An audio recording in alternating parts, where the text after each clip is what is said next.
The stagecoach rattled into Whisper Creek as the autumn sun bled across the horizon. Most passengers descended with purpose, greeted by familiar faces or business partners waiting with handshakes and promises. But one woman remained, hesitating, at the edge of the wooden step, her eyes darting across the dusty main street like a cornered animal's. Before we jump back in, tell us where you're tuning in from, and if this story touches you, make sure you're subscribed, because tomorrow I've saved something extra special for you. Her feet were wrapped in dirty cloth, blood-stained at the toes where the rough terrain had worn through. The threadbare dress hung from her shoulders, patched with mismatched scraps and cinched at the waist with frayed rope. Her hair, once, perhaps, a rich chestnut, fell in tangled knots around a face marked by exhaustion and something deeper, fear perhaps, or resignation. The stagecoach driver cleared his throat. "End of the line, miss."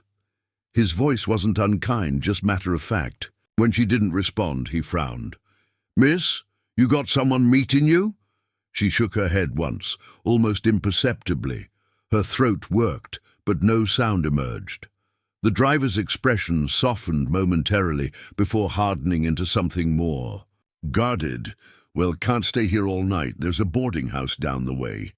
He gestured vaguely before turning to unload the remaining luggage. She descended shakily, clutching a small bundle wrapped in oilskin to her chest. It appeared to be her only possession.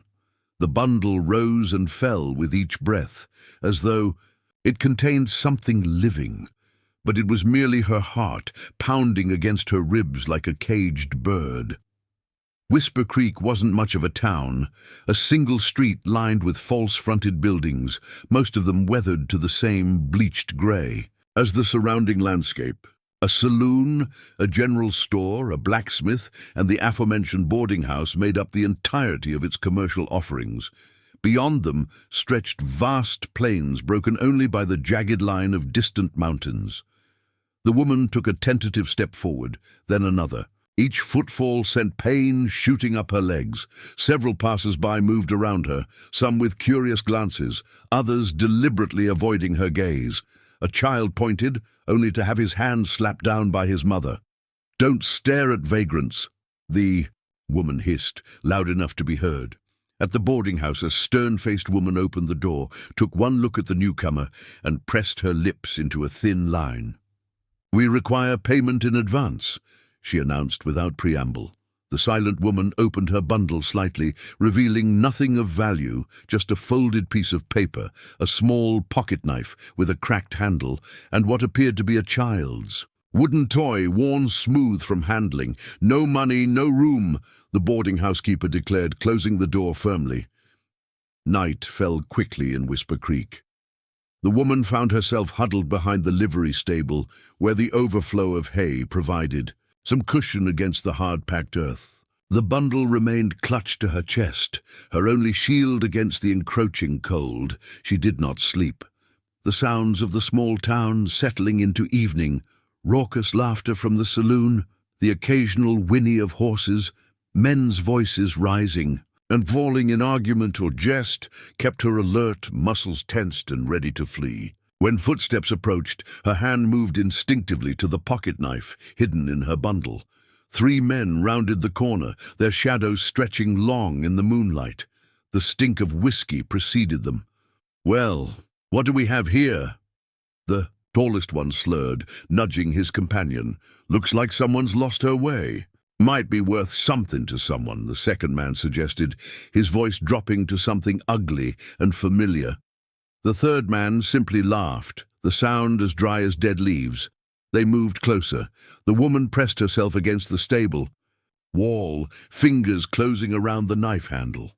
But before the men could reach her, the night was split by the sound of approaching hoofbeats, steady, unhurried.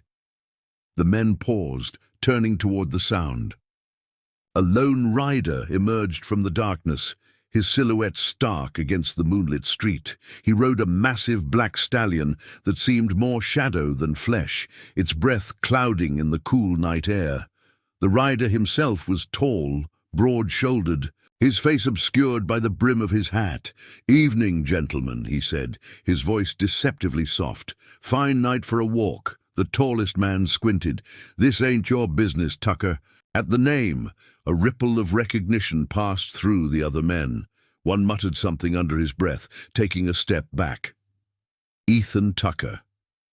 The name hung in the air between them, unspoken but heavy with meaning. Even the woman, new to town and isolated in her silence, felt the change in atmosphere. "Everything in Whisper Creek is my business, Harlan," Tucker replied, dismounting with fluid grace that belied his size. His boots hit the ground with a soft thud, especially when it involves 3 men cornering a defenseless woman. "She's just some drifter," the second man protested, but there was uncertainty in his voice now. Tucker didn't respond immediately. Instead, he reached into his coat and withdrew something that glinted silver in the moonlight. "Not a gun, a badge. Marshal's deputy," he said quietly, "and I'm suggesting you boys find your way home." The men hesitated, exchanging glances. For a moment it seemed they might argue, might press their advantage of numbers. But something in Tucker's stance, the casual way he rested his hand near his holster, the absolute stillness of his gaze, made them reconsider. "Whatever you say, Tucker," Harlan muttered, backing away. "No harm intended." When they had disappeared around the corner, Tucker approached the woman slowly, hands visible at his sides.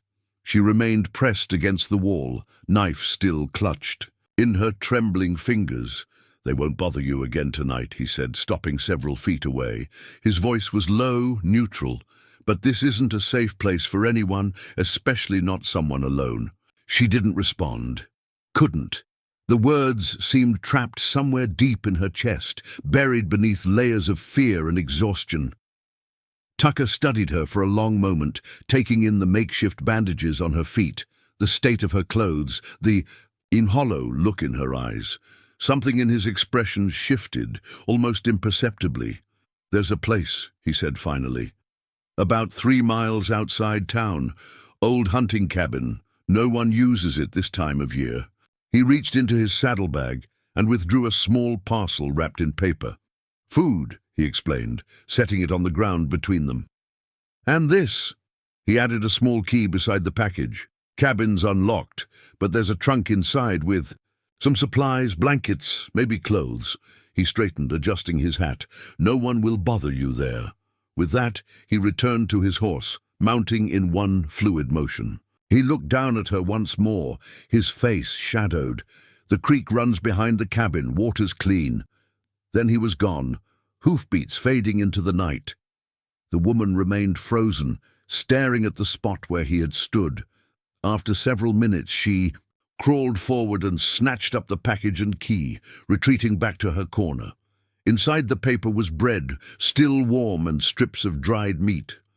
She ate slowly, savoring each bite, watching the shadows for movement. When dawn broke over Whisper Creek, she made her decision. Gathering her meager possessions, she began walking in the direction Tucker had indicated, following the sun as it climbed over the eastern ridge. The journey took longer than expected. Her injured feet slowed her progress, and twice she had to stop and rest, hiding in the tall grass when riders passed on the main road. By midday, the cabin came into view, a small, weathered structure nestled against a stand of pine trees, smoke rising from its stone chimney. She froze. Smoke meant occupation. Perhaps Tucker had lied, leading her into another trap.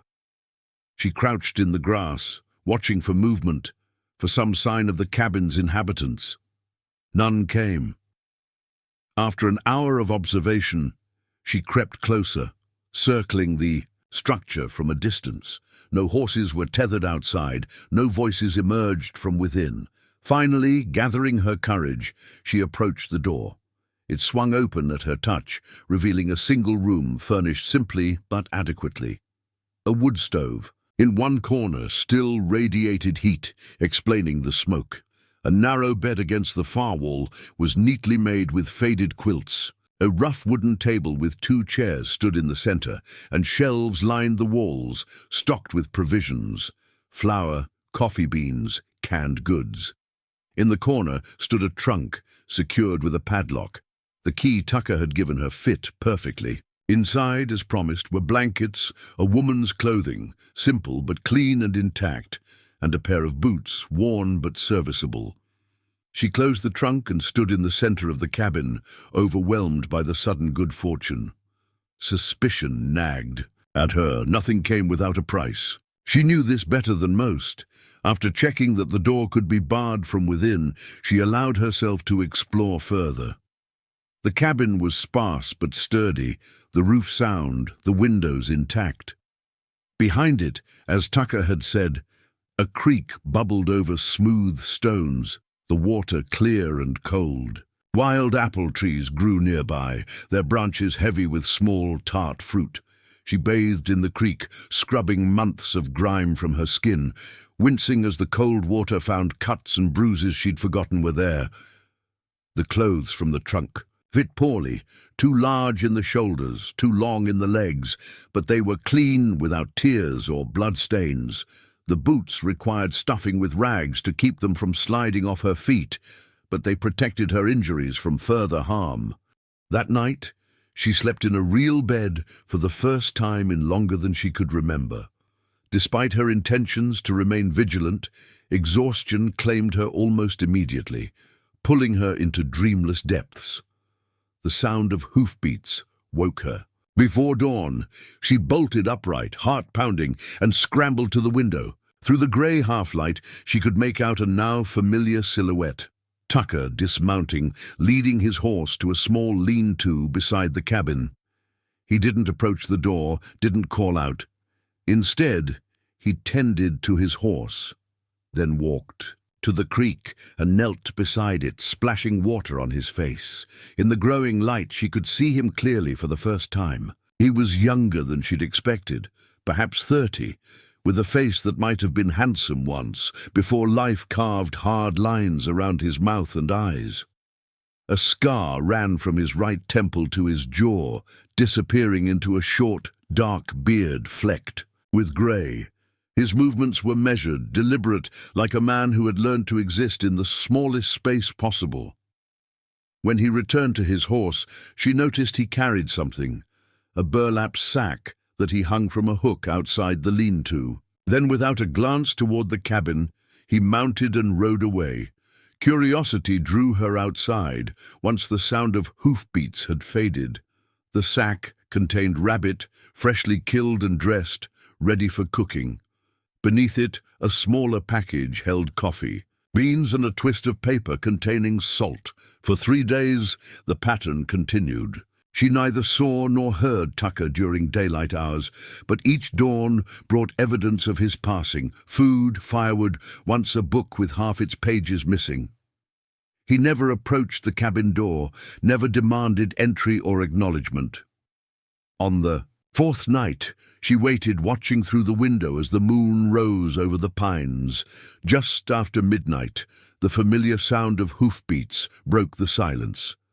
This time, however, something was different. Tucker's posture in the saddle was wrong, hunched forward, one arm pressed tight against his side. As he dismounted, he stumbled, catching himself against his horse's flank. In the moonlight, she could see dark stains spreading across his shirt.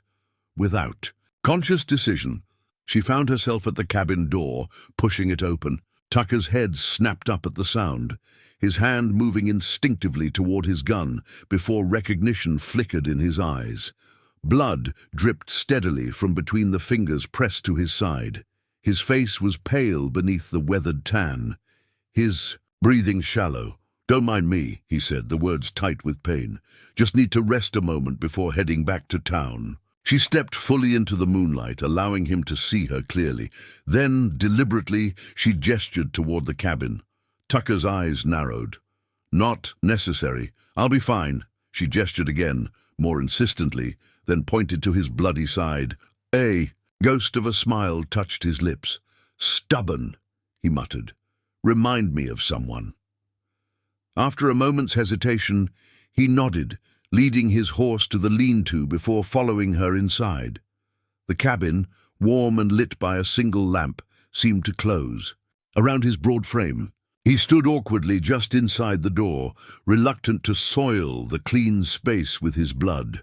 She pointed to one of the wooden chairs, her expression brooking no argument. When he was seated, she retrieved a basin of water and clean rags from beside the wood stove, setting them on the table. Then she waited, expectant. Tucker sighed. "It's not as bad as it looks," he said, but he began unbuttoning his shirt with his free hand. The wound was a clean slice between two ribs on his left side, not life-threatening if properly treated, but deep enough to cause concern. She worked, methodically, cleaning the area with water she'd boiled earlier, applying pressure until the bleeding slowed. Preparing and narrating this story took us a lot of time, so if you are enjoying it, subscribe to our channel. It means a lot to us. Now back to the story. "Disagreement with a cattle rustler," Tucker explained, though she hadn't asked. "He took exception to being arrested." She found a needle and thread in a small sewing kit from the trunk, holding them up questioningly. Tucker nodded. "Not my first time," he said grimly. His only reaction to the needle piercing his skin was a slight tightening around his eyes. He sat motionless as she worked, his breathing controlled and even. When she finished, securing the bandage with a strip of clean cloth, he exhaled slowly. "Thank you," he said, his voice rougher than before. She nodded once, stepping back to give him space. He remained seated, seemingly reluctant to move. "I should go," he said finally, though he made no effort to rise. "I've imposed enough." Outside, the wind had picked up, rattling the cabin's single window. Rain began to fall, pattering against the roof, in a steadily increasing rhythm. Almost unconsciously, she shook her head, gesturing toward the worsening weather. Then, to Tucker's evident surprise, she began preparing a second cup of coffee. The silence between them as they sat across the small table was not comfortable exactly, but neither was it strained. Tucker sipped his coffee, his eyes occasionally moving around the cabin, noting the small changes she had made.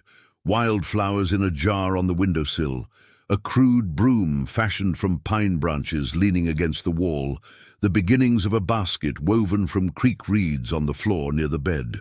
"You've settled in," he observed, his tone carefully neutral. She lifted one shoulder in a slight shrug, her eyes meeting his briefly before dropping back to her cup. "It's good," he added. "Place needed someone in it." The rain continued through the night, eventually lulling both of them to sleep. Tucker in the wooden chair, his long legs stretched toward the wood stove, the woman on the narrow bed, turned toward the wall. Neither fully trusted the other, but exhaustion made companions of necessity. By morning, Tucker's fever had begun. Tucker's fever burned through the next day and into the night. The woman worked tirelessly, changing the compresses on his forehead, checking his bandages, coaxing water between his cracked lips when consciousness briefly returned. His wound had become inflamed, not unexpected, but concerning nonetheless. During his fevered sleep, Tucker muttered fragments of stories, names she didn't recognize, places she'd never heard of, commands to invisible deputies. Sometimes he would jerk upright, reaching for a weapon that wasn't there, eyes wild but unseeing. "Catherine," he called once, the name torn from him like something vital. "Catherine, run!" The woman gently pressed him back to the bed. They had switched places once it became clear he couldn't remain in the chair, and held his shoulders until the struggle subsided. As dawn broke on the second day, his fever finally crested and began to recede. She ventured outside briefly, gathering herbs she recognized from a childhood spent following her grandmother through forest edges.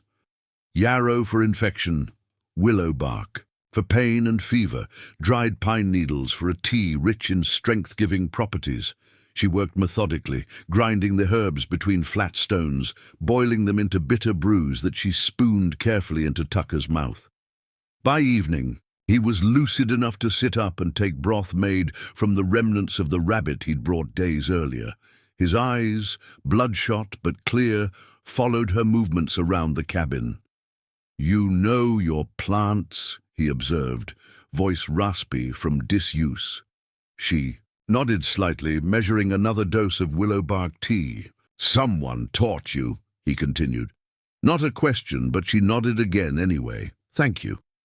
The words came out gruff, as though gratitude was an unfamiliar language to him. "I wouldn't have made it back to town," she shrugged, the gesture dismissive. "A debt repaid, nothing more. You still won't speak," Tucker noted, watching her face. "Can't or won't?" She hesitated, then touched her throat and shook her head. "Can't," he translated. "Since when?" She held up 3 fingers. "Days? Weeks?" She shook her head. "Months?" Another head shake. "Years," he concluded. She nodded once, turning away to stir the pot hanging over the fire. Tucker accepted the subject. "Change," leaning back against the wall with a wince. "I should let Marshal Caldwell know where I am," he said. "He'll be wondering." The fear must have shown on her face, because Tucker quickly added, "I won't tell him about you, just that I'm holed. Up with a wound, he won't come looking." Her shoulders relaxed slightly, though wariness remained in the set of her mouth. "You're running from something," Tucker observed. When she tensed again, he added, "Or someone. I'm not asking who. Everyone in these parts is running from something, including you." Her eyes seemed to say. Tucker's smile was brief, humorless. "Including me," he agreed, as if he'd heard the unspoken accusation. That night, Tucker slept on the floor near the wood stove, insisting she reclaim the bed. Neither argued. Both understood that debts created obligations, and obligations created risk. Better to maintain distance, even within the confines of the small cabin. The next morning, Tucker was strong enough to step outside, though he moved gingerly, one hand pressed to his bandaged side. He tended to his horse, speaking to it in low tones that didn't carry back to the cabin. The woman watched from the doorway, noting the way his shoulders squared when he thought he wasn't observed, how quickly the vulnerability of illness was replaced by the alertness of a predator. The deputy, Marshall, returned to Whisper Creek the following day, riding out at dawn, despite her silent objections. He left behind more provisions and a promise to return in 2 days' time, just to check the area, he explained. "These hills can attract troublemakers." Alone again, the woman explored her surroundings more thoroughly. The cabin stood on a small rise, providing clear views of the approaches from town while remaining partially concealed by the pines. Behind it, the land rose gradually toward craggy bluffs that seemed to touch the clouds. Game trails crisscrossed the area, evidence of deer and smaller creatures navigating the wilderness. She followed one such trail and discovered a small vegetable garden, clearly abandoned but still producing hardy squash and root vegetables.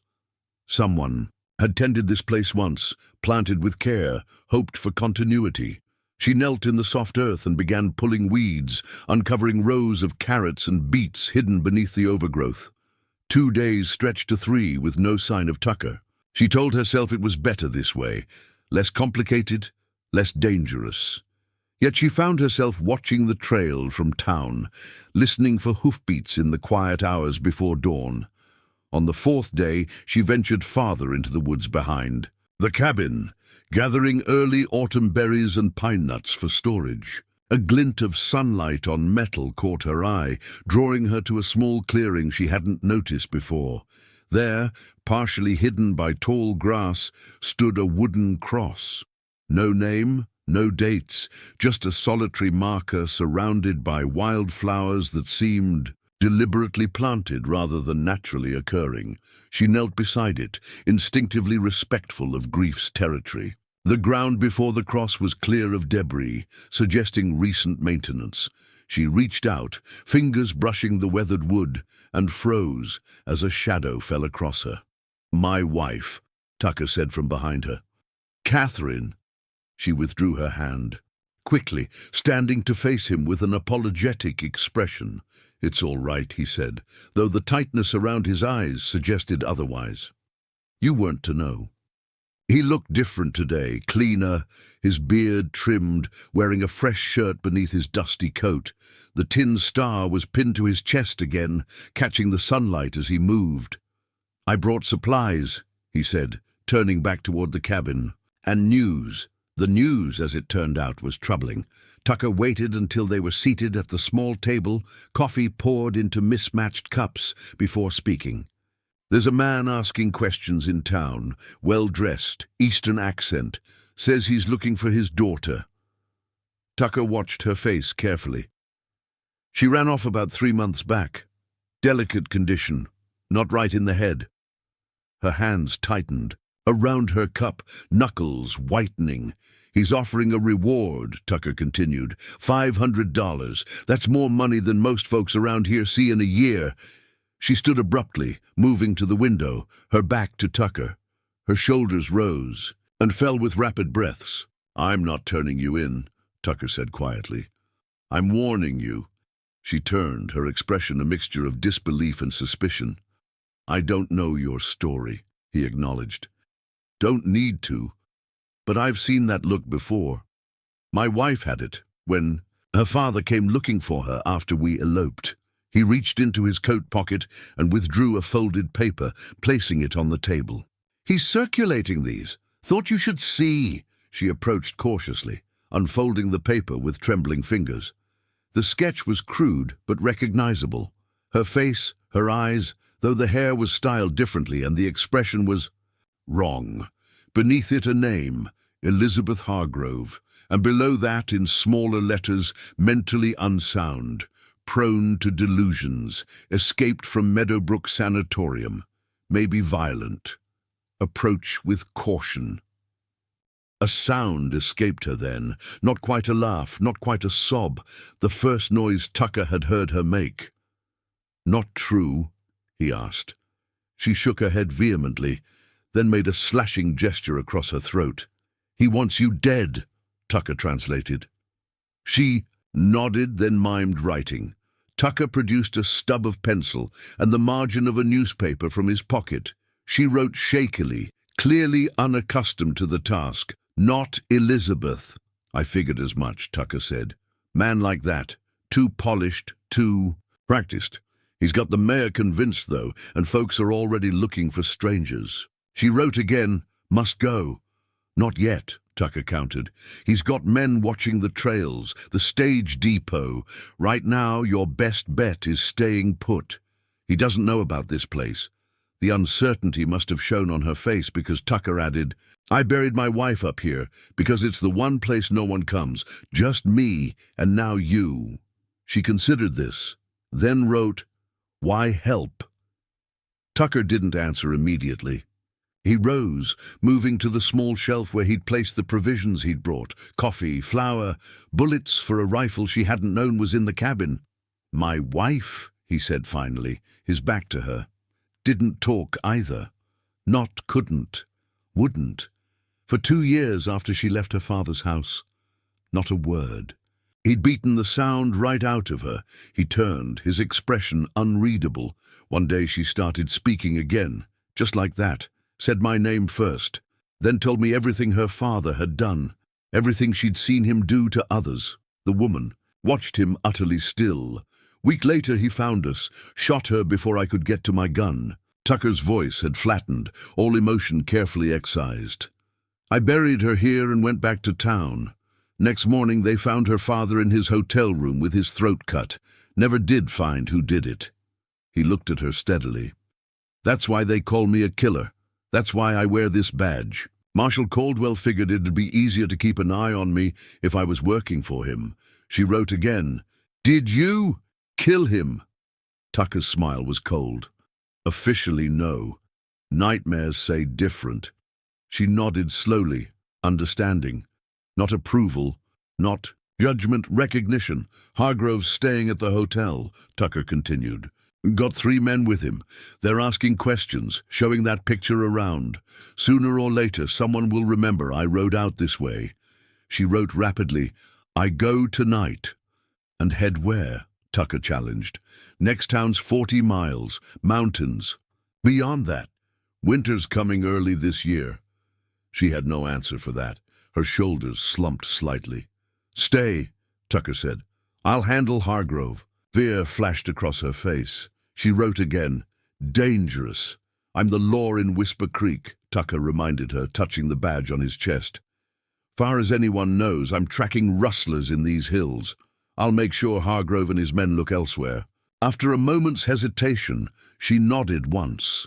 Tucker stayed through the afternoon, chopping wood for the coming cold, checking the cabin for drafts, teaching her how to handle the rifle he'd brought. His wound had healed enough for careful movement, though he winced occasionally when he thought she wasn't looking. As dusk approached, he prepared to leave. "Lock the door," he instructed. "Use the rifle if you must, but know that sound carries in these hills." She nodded, following him outside, to where his horse waited. As he mounted, she caught his sleeve, looking up at him with a question in her eyes. "2 days," he promised. "I'll bring word when it's safe." True night had barely fallen when she heard them. Hoofbeats, multiple riders approaching from the direction opposite town. She doused the lamp immediately, pressing herself against the wall beside the window, rifle clutched in white-knuckled hands. The riders stopped short of the cabin clearing. Voices carried on the still air, men's voices arguing in hushed tones. "Told you this was the place." "Not sure, boss. Looks abandoned." "Check it anyway. 500 to the man who finds her." She counted 5 distinct shadows moving through the trees, too many for the rifle, even if she knew how to use it properly. Her eyes darted around the cabin, seeking escape routes, hiding places. There were none. The door rattled as someone tested the lock. A face appeared at the window, a stranger with a lantern peering into the darkness. She held her breath, pressing herself flatter against the wall, praying the shadows concealed her. "Place is empty," the man at the window called. "Looks like someone's been here, though. Ashes still warm." "Search it," commanded a cultured voice that sent ice through her veins. "Thoroughly." The lock wouldn't hold against determined force. She knew this with sudden, terrible clarity.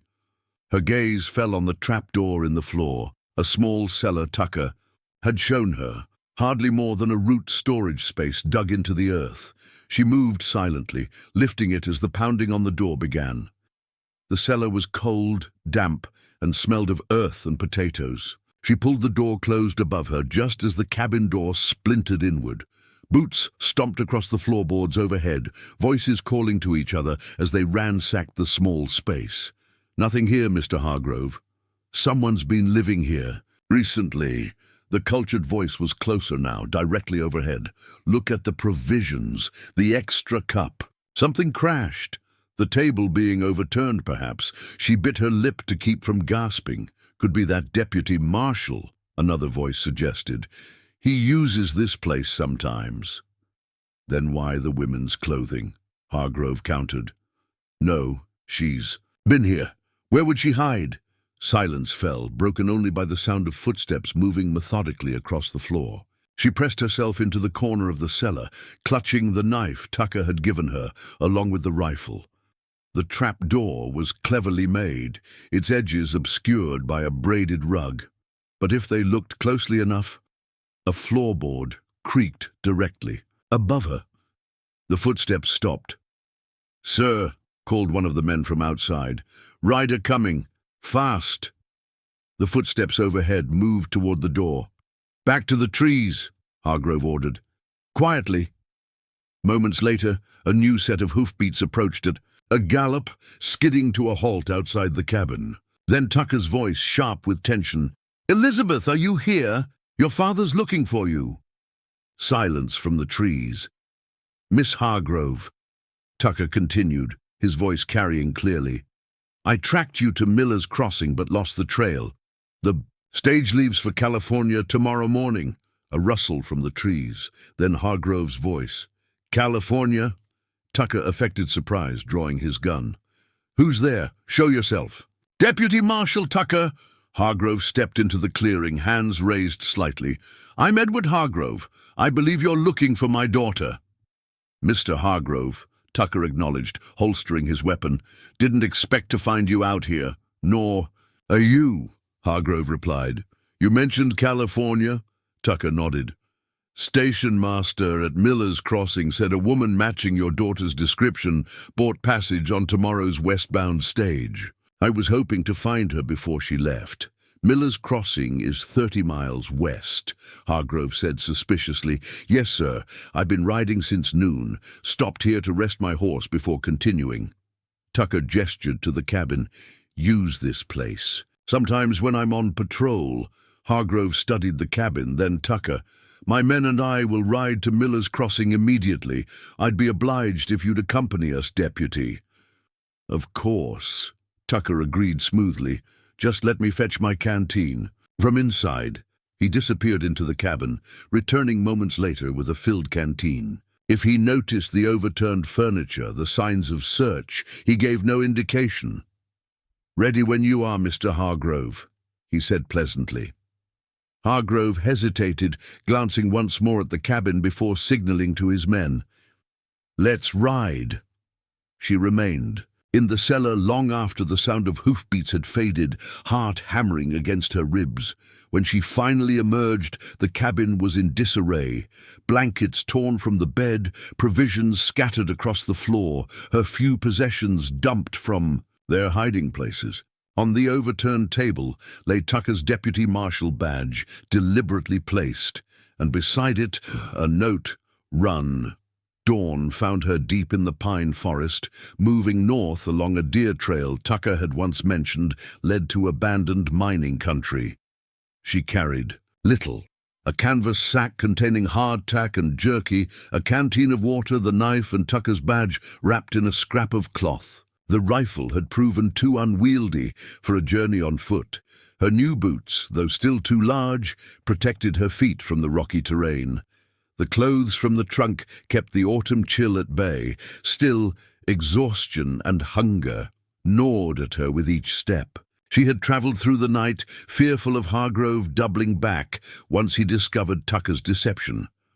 By midday, the trees thinned, revealing a landscape of jutting rock and scrubby vegetation. The trail narrowed, winding between boulders, weathered by time and elements. In the distance, skeletal structures rose against the sky, the remains of a mining operation long abandoned. Copper Falls had once been a boom town, according to faded signs still visible among the ruins. Now it was a ghost, buildings collapsing in on themselves, mine entrances sealed with crossed timbers marked Danger. Wind whistled through empty doorways and broken windows, carrying dust and memories. She chose a small cabin on the settlement's edge, its roof mostly intact, its walls still standing. Inside, rodents had claimed the rotting furniture, but the stone fireplace remained sound. Too exhausted to continue, she collapsed in a corner, knife clutched to her chest, and fell into fitful sleep. Dreams came, fragments of the past swirling like autumn leaves. Her father's study papers spread across the mahogany desk, words that made no sense to a child's eyes but seemed to frighten the adults. Men arguing in hushed tones behind closed. Indoors, her mother's tears. Then the accident wasn't an accident. The carriage overturning on a clear day, on a road travelled hundreds of times before. Her parents' bodies broken on the rocks below. The uncle who appeared as if from nowhere to claim guardianship, to claim the estate, to claim the papers. She woke with a start as shadows lengthened across the cabin floor. Something had disturbed her sleep, a sound out of place among the wind's moans and the building's creaks. She rose silently, moving to the window. A figure stood in what had once been the town's main street, looking toward her hiding place. Tall, broad-shouldered, familiar, Tucker relief warred with suspicion. How had he found her? Why wasn't he with Hargrove? She remained hidden, watching as he approached, noting the stiff way he carried his left arm, the dried blood on his coat. "I know you're here," he called, stopping several yards from the cabin. "It's safe to come out. Hargrove and his men are in custody." Still she hesitated. Tucker sighed, removing his hat. "I wouldn't have suggested Miller's Crossing if I didn't have a plan. Sheriff there is an old friend. Had a telegram waiting." She stepped cautiously into the doorway, knife concealed in the folds of her skirt. "Hargrove isn't who he claims to be," Tucker continued. "Real name is Edward Blackwood, wanted in 3 states for fraud, extortion, and murder." Her eyes widened slightly, the only indication of her surprise. "Sheriff arrested them all when he rode in. Blackwood's men gave him up quickly when faced with the gallows." Tucker gestured to his injured arm. One of them objected more strenuously than the others. She stepped fully outside, the setting sun casting long shadows across the ghost town.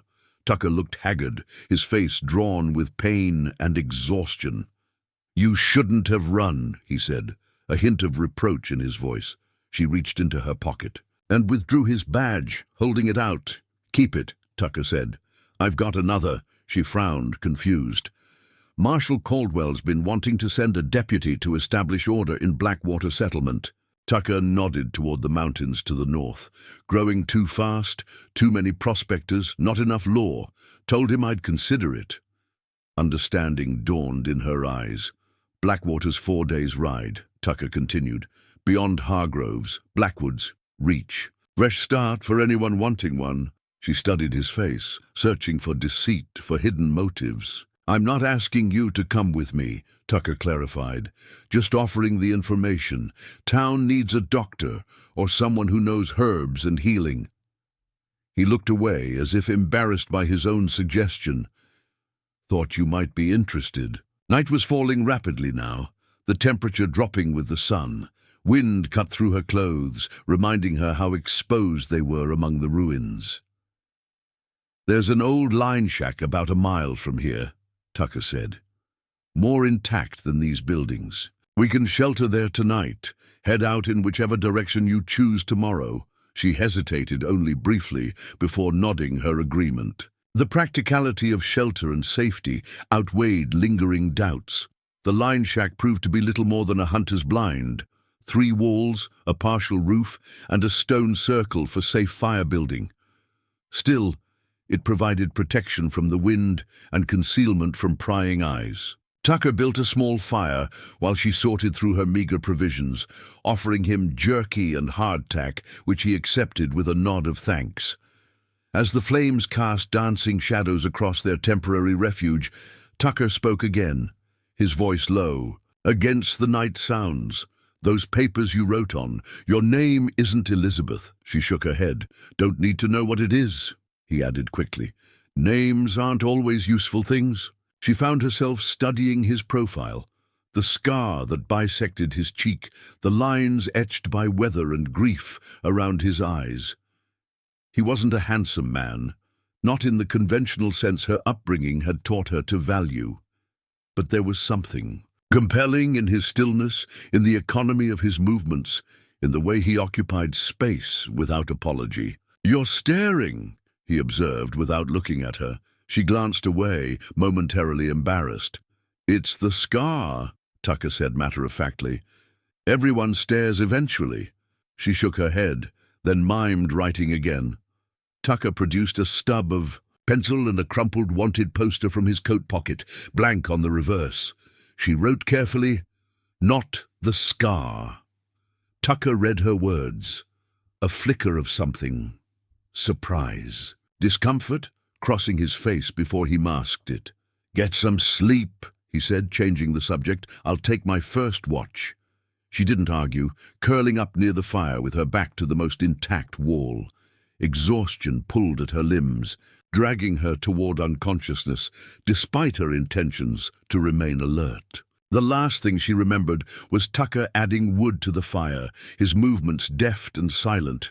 She dreamed of voices, her mother's, soft and worried, her father's, urgent and low, her uncle's, razor-edged with false concern, and beneath them, all, a sound she hadn't heard in 3 years, her own voice, crying out a warning no one heeded. When she woke, pale dawn light filtered through the gaps in the roof. Tucker sat in the same position she'd last seen him, staring into the dying embers of the fire. "You talk in your sleep," he said without preamble. "Not words, sounds, like you're trying to speak but can't quite remember how."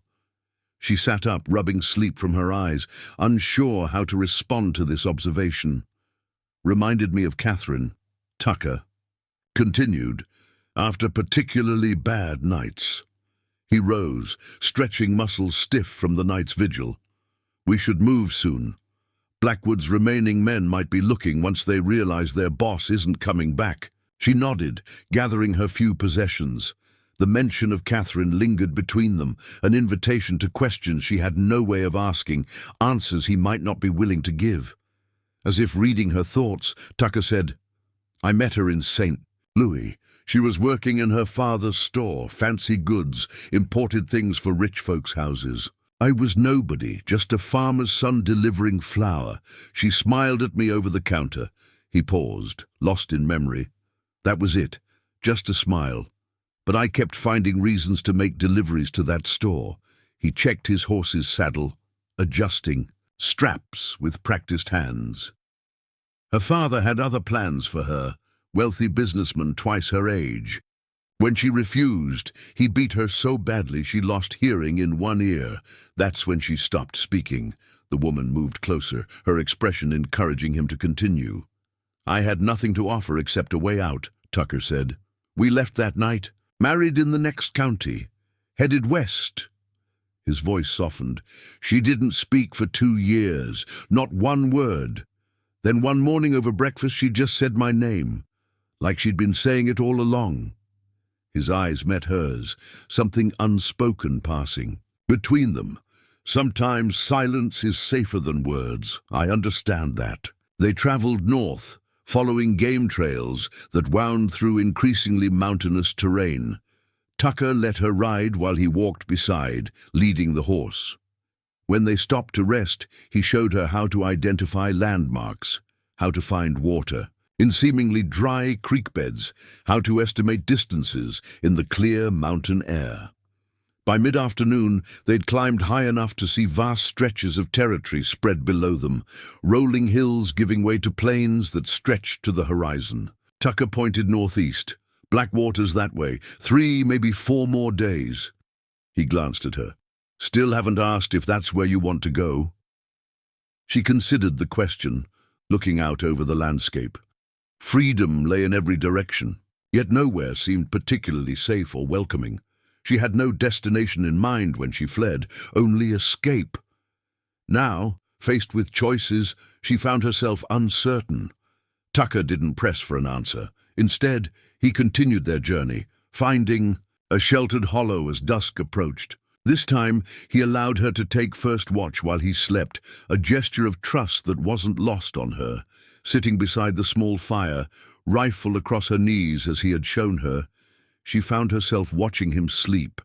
In repose, the hardness left his features, revealing what might have been there before whatever had turned him into the man Whisper Creek feared. She wondered if anyone had watched over him since Catherine died, if anyone had concerned themselves with his well-being, his safety. She realized with sudden clarity that she had begun to care whether Ethan Tucker lived or died. The knowledge was unsettling. When he woke to take his turn at watch, their eyes met briefly before she turned away, suddenly self-conscious. If Tucker noticed, he gave no indication. The next day brought them to a wide river, its waters dark and swift with early snowmelt from higher elevations. Tucker surveyed it with a frown. "Deeper than it should be this time of year," he observed. "We'll need to find a ford." They followed the riverbank for several miles before locating a suitable crossing, a stretch where the water spread wider and shallower, broken by a series of large stones that formed a natural pathway. Even so, crossing would be treacherous. "I'll go first with the horse," Tucker decided. "Test the footing. Stay here until I signal."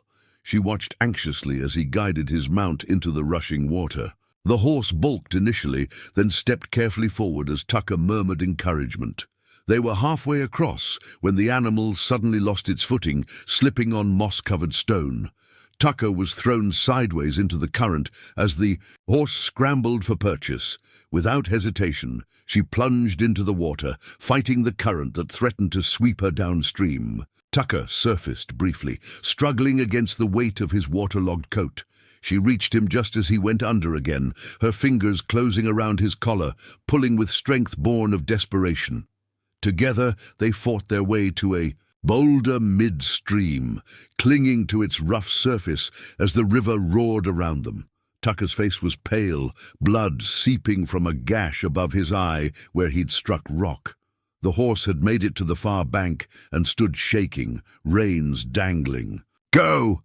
Tucker shouted over the water's roar. "Get to the bank, I'll follow." She shook her head vehemently, tightening her grip on his coat. Supporting each other, they inched their way from boulder to boulder until they reached the far shore. Both collapsed on the rocky bank, soaked and shivering in the late afternoon sun. When she could move again, she examined the wound on Tucker's forehead. Not deep, but head wounds bled freely. She tore a strip from her relatively dry underskirt and bound it tightly, her hands gentle but efficient. "Thank you," Tucker said, his voice rough. "That's twice now you've saved my life."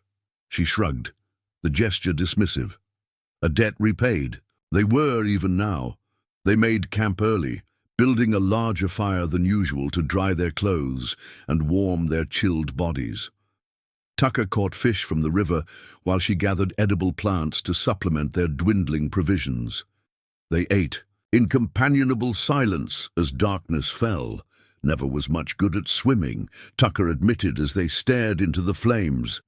"Catherine tried to teach me once, said I was too stubborn to float properly." The corner of her mouth twitched upward, almost a smile. "She would have liked you," Tucker added quietly.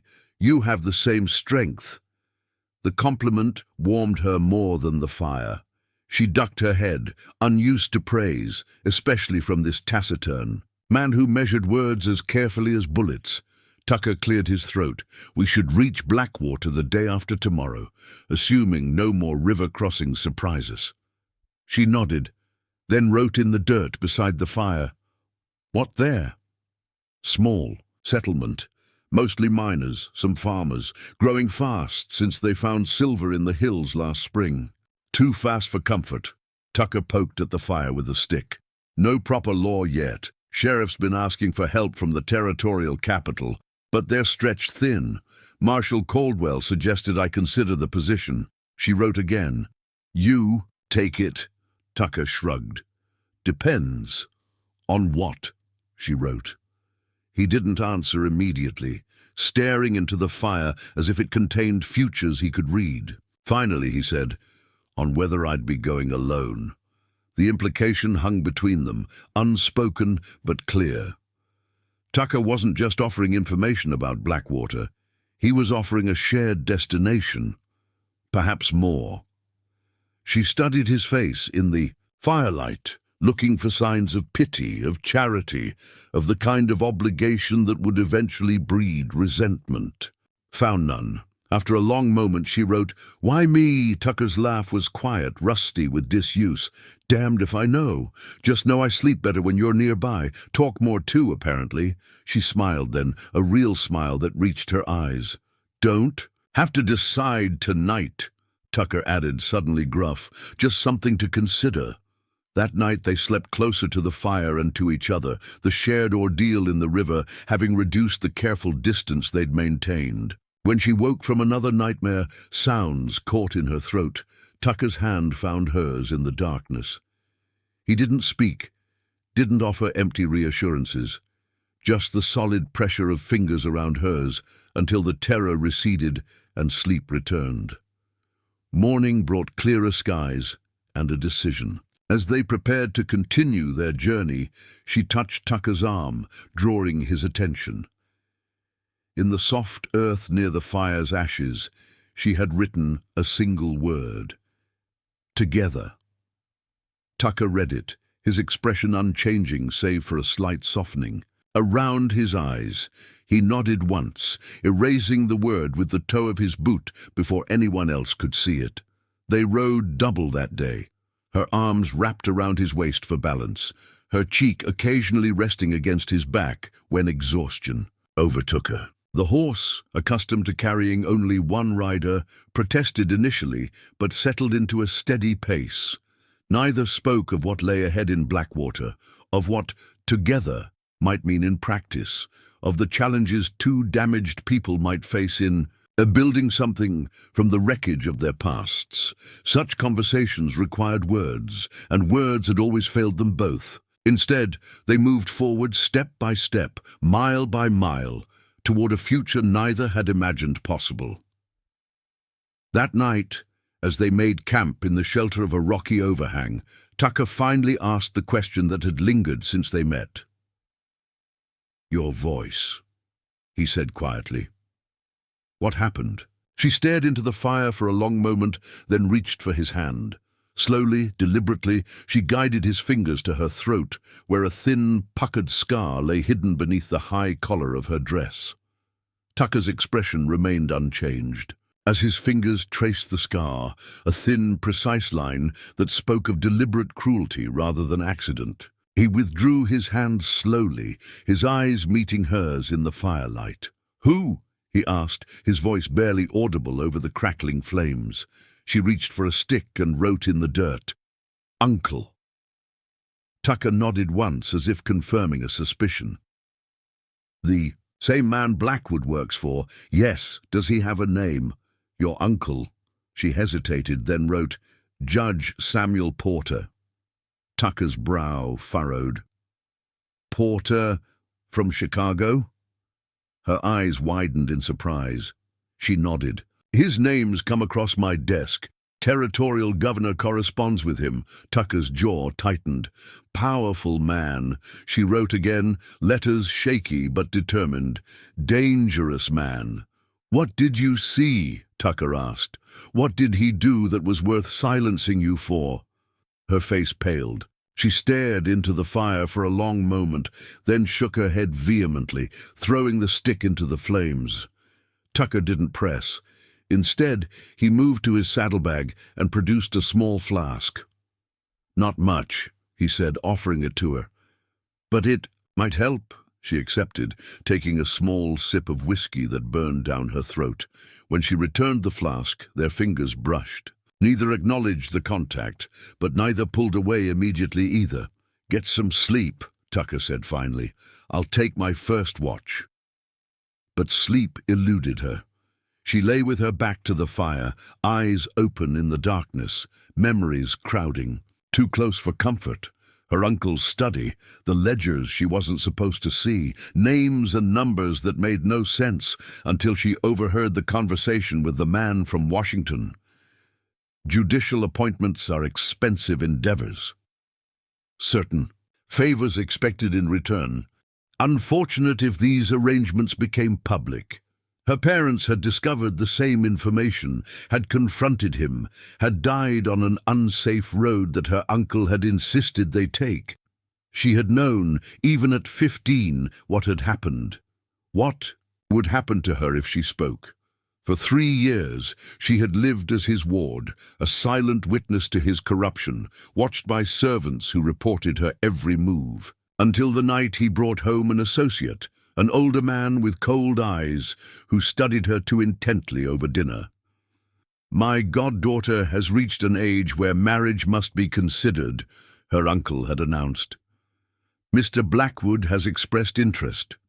Edward Blackwood, the man who had found her in Whisper Creek. She had fled that night, taking only what she could carry, using the skills learned from listening to servants' gossip. How to pick locks, how to hop rail cars, how to disappear in plain sight. For months she had traveled west, staying nowhere long enough to be remembered, always listening for footsteps behind her, until Whisper Creek, until Tucker. Morning came too quickly. They broke camp efficiently, leaving minimal evidence of their presence. As Tucker saddled the horse, he said, "Porter won't stop looking. Men like him can't afford loose ends." She nodded, understanding the warning. "Blackwater's outside territorial jurisdiction," Tucker continued, "but not beyond his reach. Given time," she wrote in the dust, "not safe anywhere." "Safer together," Tucker countered. By midday, the landscape had changed, pine forests giving way to rocky highlands dotted with scrub oak and juniper. Game was plentiful. They spotted deer at a distance and rabbits darting between cover. Tucker pointed out hawk nests high in dead trees and the distinctive tracks of mountain lion in soft earth near a spring. "Good hunting country," he observed. "Good place to disappear too if a person was inclined." The implication wasn't lost on her. Blackwater might be their destination, but Tucker was mapping alternatives, escape routes, contingencies, planning for the possibility that her uncle's reach might extend further than they hoped. Late afternoon brought them to a ridgeline overlooking a broad valley. In the distance, a cluster of buildings marked Blackwater settlement, larger than she had expected, with dozens of structures spreading outward from a central thoroughfare. Smoke rose from chimneys and larger operations that Tucker identified as assay offices and smelting works. "Bigger than when I last passed through," he remarked. Silver strikes drawing people from all over. They made camp on the ridge, postponing their arrival until morning. As darkness fell, lights from the settlement twinkled like earthbound stars. Tucker built only a small fire, mindful of its visibility from below. "Should reach you some basics of shooting before we go down there," he said, checking the chamber of his spare revolver. "Not all the dangers come from Chicago." He spent the evening teaching her how to load, aim, and fire the weapon. Her first attempt sent shots wild, the recoil jarring her slim wrists. But she was a quick study, and by the time they conserved ammunition, she could hit a pine cone at 10 paces with reasonable consistency. "Not Annie Oakley," Tucker commented, "but enough to make a man think twice." She smiled at that, oddly proud of this new, deadly skill. Then her expression sobered. As she wrote, "Will they accept us?" Tucker understood the question's layers. "Towns full of people reinventing themselves," he said. "No one asks too many questions about the past." "Your badge?" Marshal Caldwell wired ahead to the town council. "They're expecting a new lawman." Tucker cleaned his revolver methodically as he spoke. "Beyond that, we tell them what we choose." She considered this, then wrote, "husband and wife." The question hung between them, bold in its implications. Tucker's hand stilled on the gun. "Simplest explanation," he agreed, his voice carefully neutral. "If that's acceptable to you." She nodded once, definitive. "Would need a name," Tucker pointed out. "For you." She reached for the stick again, hesitated, then wrote, "Catherine." Tucker's breath caught audibly. He stared at the name scratched in dirt, emotions warring across his normally impassive face. "No," he said finally. "Not that. She's gone. You're—" He struggled for words. "You're someone new." She erased the name with her palm, nodding in understanding. After a moment's thought, she wrote, "Anna. Anna Tucker." He tested the sound. Simple, strong. He glanced at her. "I can live with that, and I can be silent, Anna, until you choose not to be," Tucker replied, surprising her. "Wounds heal, even the ones we think are permanent." They slept side by side that night, close enough to share warmth but not touching, each wrapped in private thoughts about the fiction they were about to present as truth. But how much of it might become real with time? Morning brought a sense of anticipation, of boundaries about to be crossed. They packed methodically, erasing all signs of their camp. Tucker offered her his spare shirt to replace her travel-stained blouse, and she accepted, rolling the 2 long sleeves to her wrists. The effect was oddly intimate, wearing his clothing, carrying his name. As they prepared to descend to Blackwater, Tucker said, "Last chance to change your mind. Could head further west, California maybe, or north to Montana." She shook her head, pointing toward the settlement. "All right then, Mrs. Tucker," he said, the ghost of a smile touching his lips. "Let's introduce ourselves to the neighbors. Blackwater. proved to be a study in contrasts. Hastily erected tents and shanties alongside substantial clapboard structures, muddy paths between buildings lined with wooden sidewalks, a general store with plate glass windows next to a saloon constructed of canvas and salvaged timber. People of all descriptions moved through the streets. Miners in dirt-encrusted clothes, merchants in modest finery, women both respectable and otherwise, children darting between adults' legs on incomprehensible errands. Their arrival attracted curious glances, but no outright challenges. Tucker guided their horse directly to a two-story building bearing a crudely painted sign, Blackwater Town Council and Assay. He dismounted, then helped her down with formal courtesy, conscious of watching eyes. "Wait here," he murmured. "Won't be long." She remained beside the horse, observing the flow of settlement life around her. A group of women emerged from a nearby building, their expressions registering surprise and interest at the newcomer. One detached from the group, approaching with a tentative smile. "You're new," the woman said, stating the obvious. She was middle-aged, her brown hair streaked with grey, her calico dress practical but neat. "Just arrived." Anna nodded, touching her throat with an apologetic gesture. "Oh." Understanding dawned in the woman's eyes. "I'm sorry, dear. I didn't realize." Anna smiled, shrugging slightly to indicate no offense taken. "I'm Martha Wilson," the woman continued. "My husband runs the general store." She gestured to a solid building across the street. "Are you passing through or staying?" Anna pointed to the council building where Tucker had disappeared. With the new marshal, Martha's eyebrows rose. "You're his sister? Wife?" Anna tapped her left ring finger, though no band encircled it. "Well," Martha's face brightened, "that's wonderful news. We weren't sure what to expect when the telegram came through about a new lawman. Glad to know he's a family man." Tucker emerged from the building then, accompanied by a portly gentleman in a pinstriped waistcoat. His eyes narrowed slightly.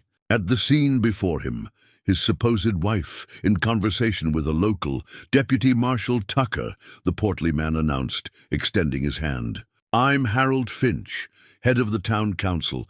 I see you've met Mrs. Wilson, our unofficial welcoming committee." Tucker shook the offered hand. "Mr. Finch, ma'am." "I was just getting acquainted with your lovely wife," Martha said. "Though we've been struggling with the language barrier." Tucker's gaze flicked to Anna, who offered a small smile of reassurance. "My wife's condition is temporary," Tucker said smoothly. "Injury to her throat. Doctor says her voice may return with time." "How?" "Dreadful," Martha exclaimed. "Well, she's most welcome in Blackwater, voice or no voice. In fact, I insist you both join us for dinner tonight. You'll be staying at the boarding house until we can arrange more permanent accommodations." Tucker looked to Finch, who nodded. "Room's been prepared," the councilman confirmed. "First month's lodging covered by the town as part of your compensation." "Very generous," Tucker acknowledged. "We'll be pleased to join you for dinner, Mrs. Wilson." As Martha bustled away to share the news with her companions, Finch lowered his voice. "Badge is waiting in your room, along with relevant documentation about current challenges in our community." His eyes darted to Anna. "Didn't expect you'd be bringing family, but it's no trouble. Might even help, truth be told. Town needs settling, civilizing influences." Tucker nodded. "My wife has medical training. Herbs, basic treatments. Thought she might be useful." Finch's expression brightened further. "Indeed, our nearest doctors. In Riverton, 2 days' ride. We've been making do with a barber for minor injuries and Mrs. Peterson for birthing, but proper medical knowledge would be most welcome." The boarding house proved clean and well-maintained, if sparse. Their room contained a double bed, a washstand, a small table with 2 chairs, and a chest of drawers. A window overlooked the main street, allowing Tucker to observe the comings and goings of the settlement. When they were alone, Anna sank onto the edge of the bed, suddenly overwhelmed by the speed of developments. Just days ago, she had been hiding behind a stable in Whisper Creek, friendless and hunted. Now she was Mrs. Tucker, expected at dinner, with the merchant's wife, discussed as a potential healer for the community. Tucker seemed to sense her discomfort. Too much? Too fast? She shook her head, then reached for the paper and pencil Finch had provided. Strange, not bad. We can leave any time, Tucker reminded her. This isn't a prison. I know. She hesitated, then added, Thank you. Tucker's expression softened slightly. Don't thank me yet. Being a lawman's wife comes with complications. He gestured to the badge and paperwork on the table. Finch wasn't exaggerating about challenges, settlements growing too fast, insufficient infrastructure, disputed claims, recipe for trouble. We handle together. Yes, Tucker agreed quietly. We will. Dinner at the Wilsons' proved to be an exercise in controlled fiction. Martha and her husband Thomas were gracious hosts, their modest home above the general store a testament to successful frontier enterprise. They asked polite questions about the Tuckers' background, which Ethan answered with credible half-truths. Marriage in Missouri 2 years prior, work with various law enforcement agencies across the territories, decision to settle somewhere, more permanent. And Mrs. Tucker's condition, Martha inquired delicately over dessert. Stagecoach accident, Tucker supplied. 8 months ago, threw her against a railing. Anna nodded confirmation, her hand unconsciously rising to her throat. Such a tragedy, Martha sympathized. But you communicate well enough without words, I can see that. Thomas Wilson cleared his throat. Marshal Tucker. Deputy Marshal, Tucker corrected. Haven't earned the full title yet. Deputy Marshal, then, Wilson amended. I imagine Finch briefed you on our situation here. Some, Tucker acknowledged. Mentioned claim disputes, rapid growth, usual mining camp concerns. Wilson exchanged glances with his wife. There's more. Last 3 months we've had incidents, supplies missing from incoming wagons, equipment sabotaged at newer claims, 2 cabins burned. He leaned forward. Week before last, a man was found dead in his tent. Knife wound. Tucker's expression remained neutral. Any suspects? That's just it, Wilson sighed. Everyone's a newcomer here. Hard to know who's who might have grudges or hidden motives. Some folks think it's the Blackwood Mining Consortium, Martha added, her voice dropping. They've been buying up claims, offering protection for those who won't sell. Anna's hand jerked, spilling her tea. Tucker's eyes flashed to her face, noting her sudden pallor. Blackwood, he repeated carefully. Eastern outfit, Wilson explained, mopping up the spilled tea. Started showing up about 6 months ago. Smart operators, legal paperwork, all in order, proper capital backing. But their methods are aggressive. The representative here, Martha added, Mr. Reed, he's a cold one. Always proper, always polite, but something in his eyes makes my skin crawl. Tucker nodded thoughtfully. I'll look into it. First thing tomorrow. As they walked back to the boarding house through Blackwater's dimly lit streets, Anna clutched Tucker's arm, her grip betraying her agitation. I know, he murmured, covering her hand with his. Seems your uncle's reach extends further than we thought. Back in their room, she wrote frantically, Reed is Blackwood's partner. Saw him at Uncle's house. You're certain? She nodded emphatically. Then we have a problem, Tucker said, his voice grim. They're already established here. Have been for months. Question is whether they know about you, about us. Not safe. No, Tucker agreed, but running won't solve it. They found you in Whisper Creek. They'll find you elsewhere. Sooner we know what we're dealing with, better our odds. She paced the small room, fear evident in every line of her body. Finally, she wrote, I put you in danger. Tucker's laugh was humorless. I was in danger the moment I pinned on a badge. Nature of the work. He stepped closer, his voice softening. Besides, I made my choice, same as you. That night presented a new awkwardness. The single bed they were expected to share as husband and wife. Tucker solved the dilemma by arranging a bedroll on the floor near the door. "I'll take first watch," he said, as if they were still camping in the wilderness rather than in a secure boarding house. But as Anna lay in the unfamiliar bed, listening to Tucker's steady breathing, she realized his caution wasn't misplaced. They had stumbled into a hornet's nest, her uncle's influence reaching even this remote settlement, working through Blackwood's mining consortium, represented by a man who might recognize her. Morning brought no reprieve from these concerns. Tucker rose early, dressing in his most presentable clothes, pinning the deputy marshal's badge to his coat. "I'll introduce myself around town," he told her. "Get a feel for the situation. Ask about the Blackwood operation without raising suspicion." She nodded, then wrote, "Be careful. Always am." He hesitated at the door. "Maybe best if you stay here today. Out of sight until we know more."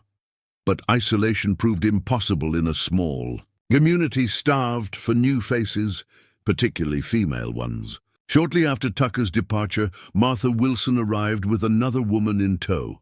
Dorothea Peterson, the settlement's midwife, and closest approximation to a doctor. "I mentioned your medical knowledge," Martha explained to a startled Anna.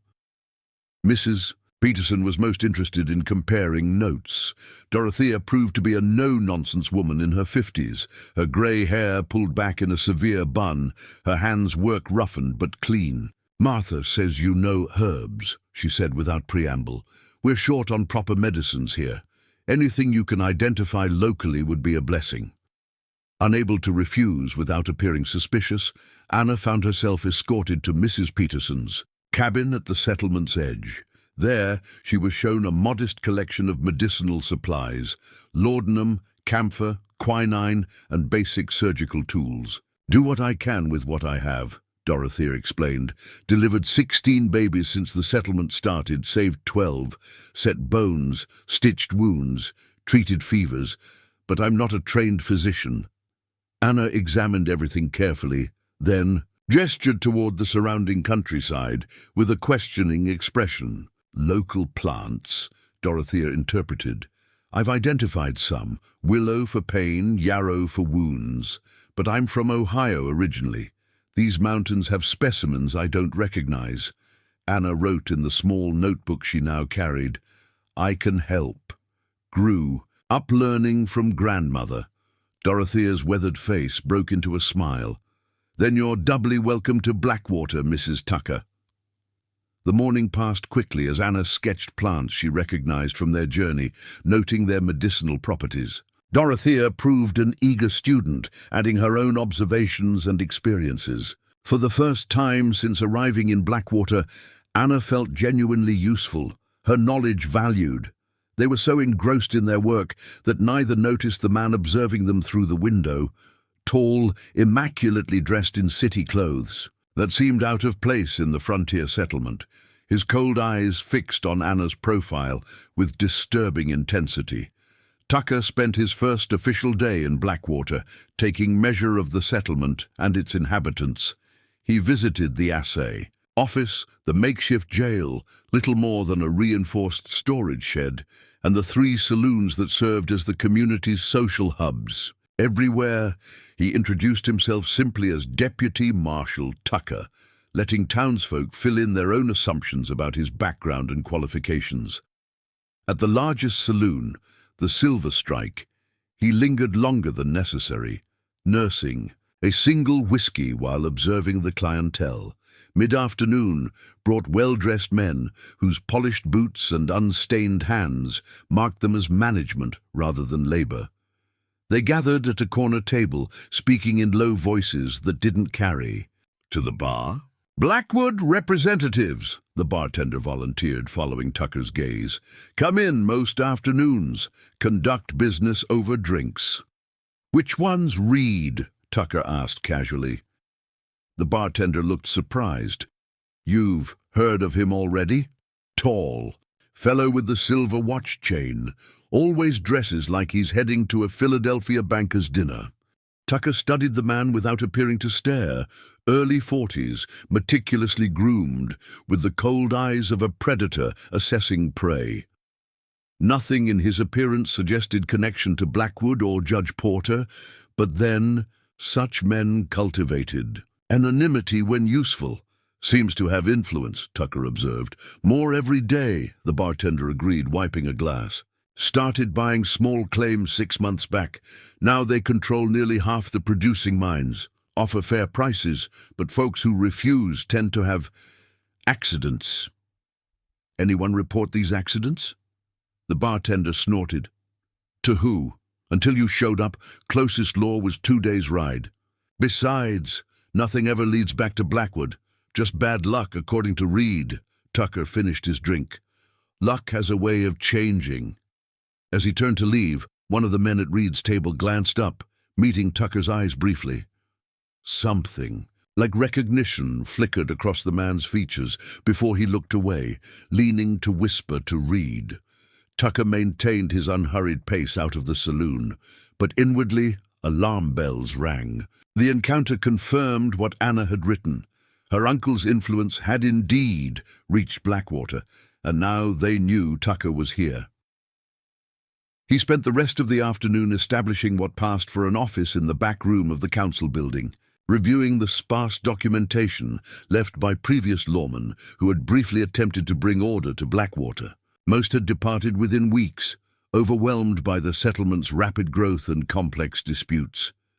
The most recent records detailed the incidents Wilson had mentioned: thefts, sabotage, and the murder of a claim holder named James Collins, found stabbed in his tent 3 weeks earlier. The investigation, such as it was, had yielded no suspects. By the time Tucker headed back to the boarding house, shadows had lengthened across Blackwater's muddy streets. The settlement transformed as daylight faded, miners returning from claims, saloons filling, women of negotiable virtue appearing on boardwalks, lamps casting yellow pools of light against gathering darkness. He found Anna waiting anxiously, face pale with relief at his return. She pressed a note into his hand immediately. Man watching through window at Peterson's. Well-dressed, left when noticed. Tucker's jaw tightened. Reed, he muttered. Did he see you clearly? She nodded, then wrote, recognized me. You're certain? Another nod, more emphatic. Tucker paced the small room, considering options. We could leave tonight, head further west or north. They haven't had time to send word ahead. Anna shook her head, writing, running forever, not living. Staying puts both of us at risk, Tucker pointed out. Already at risk.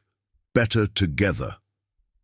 Tucker studied her face, the determination in her eyes, the set of her jaw that suggested argument would be futile. Admiration mingled with resignation in his expression.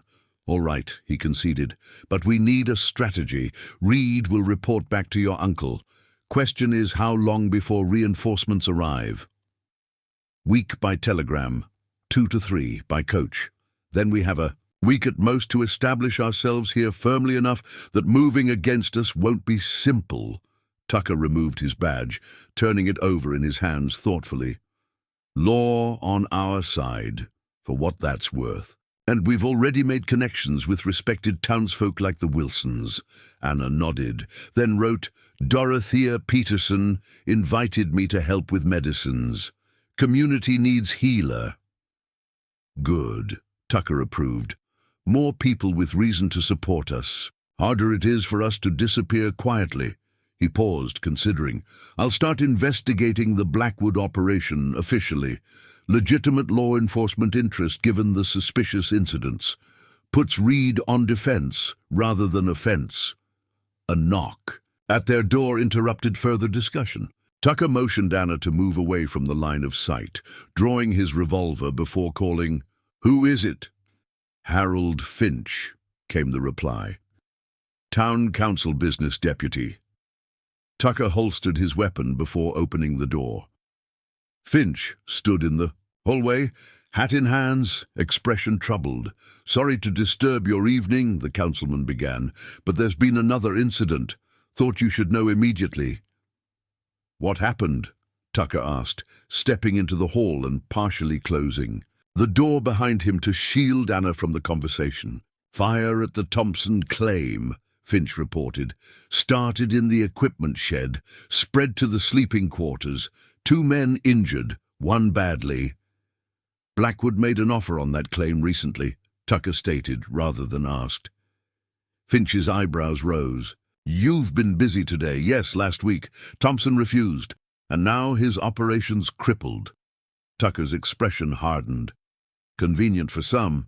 "You think it wasn't accidental," Finch concluded. "Do you?" The councilman sighed heavily. "What I think and what I can prove are different matters, Deputy. Blackwood Mining has powerful friends beyond Blackwater, even beyond the territory." "So, I'm learning," Tucker replied. "I'll ride out to Thompson's at first light, see what evidence remains." When he returned to their room, Anna was sitting by the window, watching the street below. He relayed the conversation with Finch as she listened intently. "Your uncle's methods seem consistent," he concluded. "Refuse to cooperate. Face escalating consequences," she wrote. "Parents refuse to stay silent about judicial bribes. Died in accident week later." Tucker nodded grimly. "Thompson won't be the last. Patterns clear. Pressure, refusal, retaliation. Question is how high the stakes go before they're satisfied. Very high.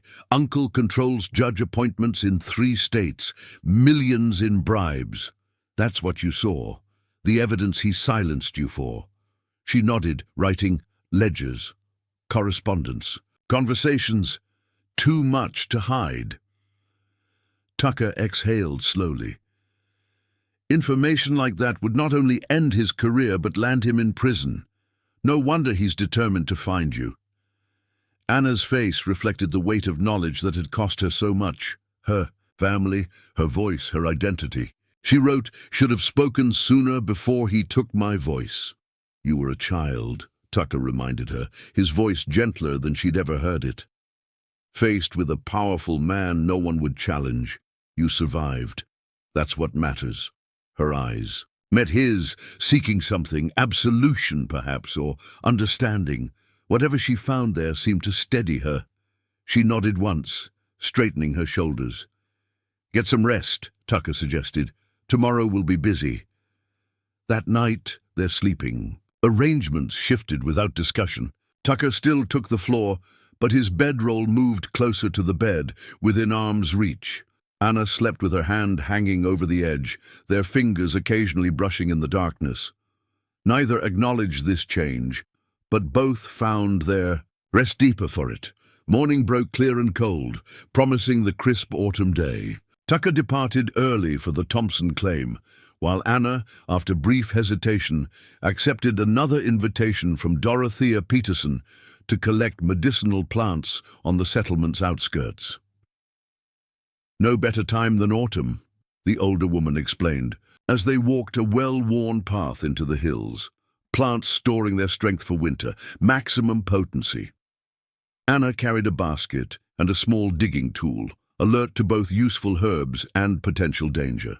The events of the previous day had left her wary, but hiding in their room would only prolong the inevitable confrontation. Better to establish herself firmly in the community, as Tucker had suggested. Dorothea proved to be good company, practical, knowledgeable about local conditions, and respectful of Anna's silence. She filled the space between them with useful information rather than idle chatter. "Settlement's grown too fast," she observed as they harvested yarrow from a sunny hillside. 5 families when I arrived last spring. Now nearly 300. Souls, most without proper shelter for the coming winter. Illness will spread quickly once the snow falls." Anna nodded, understanding the implications. Her basket already contained willow bark for pain and fever, juniper berries for urinary complaints, pine resin for wound healing, and several varieties of mushroom with medicinal properties. She added the yarrow, then pointed to a patch of wild. Mint nearby, good for digestion, Dorothea approved, and makes tolerable tea when nothing else is available. As they worked their way up the hillside, Dorothea revealed more about Blackwater's situation. The initial silver strike had been modest, but promising. Word spread, bringing prospectors and those who preyed upon them in equal measure. The first, and claims yielded well, encouraging further development. Then Blackwood arrived, Dorothea continued, her voice lowering despite their isolation. First as investors, offering capital for expansion, then buying full ownership when accidents happened or yields dropped. Some say their assayers falsify reports to drive down prices before purchase. Anna's expression must have shown her interest, because Dorothea added, "My late husband was a mining engineer. I recognize patterns." She paused, studying Anna thoughtfully. "Your husband's investigating them, isn't he? That's why he asked about Reed at the saloon."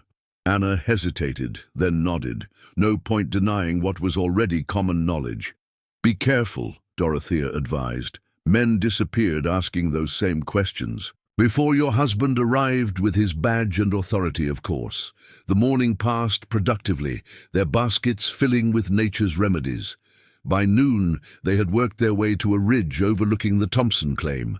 From their vantage point, the damage from the fire was clearly visible: charred timbers, collapsed structures, a pall of smoke still rising from smoldering debris. Men moved about the scene, one figure standing apart, his tall frame and broad shoulders immediately recognizable to Anna. Tucker, investigating as promised. Even at this distance, she could discern his methodical approach, examining burnt areas, questioning witnesses, making notes in a small book. Dorothea followed her gaze. "Your husband's thorough," she observed. "Good quality in a lawman." Anna nodded, pride mingling with concern. Tucker was making himself a visible adversary to Blackwood's operations. Necessary, perhaps, but dangerous. As they watched, another group approached the claim, well-dressed men on quality horses. Reed in the lead, flanked by associates whose bearing suggested hired guns rather than businessmen. "Speaking of danger," Dorothea murmured, "there's Reed now, probably offering to buy what's left at a reduced price." Anna stiffened, wishing she could warn Tucker of Reed's approach, but he had already noticed, turning to face the newcomers with deceptive casualness, one hand resting near his holster. "Can't hear from here," Dorothea sighed, "but body language tells the tale. Your husband isn't intimidated easily. Indeed, even from a distance, Tucker's stance conveyed quiet authority. When Reed gestured emphatically, Tucker merely crossed, his arms unmoved. The standoff continued briefly before Reed and his companions departed, clearly displeased. "Round 1 to the marshal," Dorothea remarked. "Round 2 will be less public, I'd wager." They returned to settlement by early afternoon, their harvest spread across Dorothea's table for sorting and preparation. Anna worked with practiced efficiency, demonstrating proper drying techniques for herbs that would lose potency if handled incorrectly. "You learned this from your grandmother?" Dorothea asked, watching Anna's confident movements. Anna nodded, unable to explain that her grandmother had been the housekeeper in her parents' home, a woman whose folk wisdom had been scorned by her, educated father but secretly treasured by her curious daughter. "Good teachers leave lasting gifts," Dorothea observed. "My mother taught me midwifery, husband taught me about mining. Between them, I've made myself useful in places where women often struggle to find purpose." Anna smiled in understanding. They were kindred spirits in a way, women adapting to circumstances beyond their control, finding strength in knowledge others overlooked. Their work was interrupted by a firm knock at Dorothea's door. The older woman opened it to reveal Tucker, his expression neutral, but his eyes immediately seeking Anna. "Mrs. Tucker," he said formally, "I hoped I'd find you here. Mrs. Peterson mentioned you'd be collecting herbs today." Anna rose, wiping her hands on her apron, aware of a subtle tension in his posture that suggested urgency beneath the casual greeting. "Finished at the Thompson claim already?" Dorothea inquired. "For now," Tucker replied. "Clear case of arson. Storage shed was doused with coal oil before ignition. Any suspects?" "Several possibilities," Tucker said carefully. "I'm still gathering evidence." The exchange felt staged, both speaking for unknown listeners rather than each other. Anna gathered her belongings, sensing Tucker's desire to leave. "Thank you for a productive morning," Dorothea said, helping Anna wrap her share of the harvested herbs. "Same time tomorrow." Anna glanced at Tucker, who answered for her. "My wife has kindly agreed to accompany me to visit outlying claims tomorrow. Community relations." "Another time, then?" Dorothea nodded, clearly recognizing the excuse for what it was. Outside, Tucker maintained his relaxed demeanor until they were well away from Dorothea's cabin, then guided Anna toward a narrow alley between buildings. "We were followed this morning," he said without preamble, his voice low. "Two men trying to be inconspicuous. Same men appeared at Thompson's claim after Reed left." Anna's eyes widened in alarm. "They're watching both of us," Tucker continued. "Gathering information, establishing patterns, prelude to action." She squeezed his arm in question. "Don't know the timing yet," he admitted, "but something's planned. Reed was too confident at Thompson's even after I mentioned evidence of arson." Anna mimed writing. Tucker produced his notebook and pencil. "They know who I am, not certain." Tucker replied, "Reed's suspicious, but may not have confirmation yet. Telegraph lines to the east were conveniently damaged last night. Repairs will take days. Buys us some time." "What do we do?" "Spring their trap," Tucker said simply, "but on our terms, not theirs." That evening, Tucker outlined his plan as they shared a simple meal in their room. The boarding house's walls were thin, so he wrote rather than spoke, burning each note in the small fireplace afterward. "Visit outlying claims tomorrow as announced. Establish alibi witnesses. Return unexpected. Early. Catch Reed's men in act of searching our room." Anna frowned, writing, "Dangerous calculated risk. Need evidence linking Reed to Blackwood. Blackwood to your uncle. Without it, just our word against theirs." Her expression remained doubtful, but she nodded reluctantly. "My badge gives temporary advantage. They won't move openly against law enforcement. Without cause. Need to maintain the appearance of legitimacy." Anna wrote, "Uncle beyond law, but not beyond exposure," Tucker countered. "Powerful men fear scandal more than prosecution.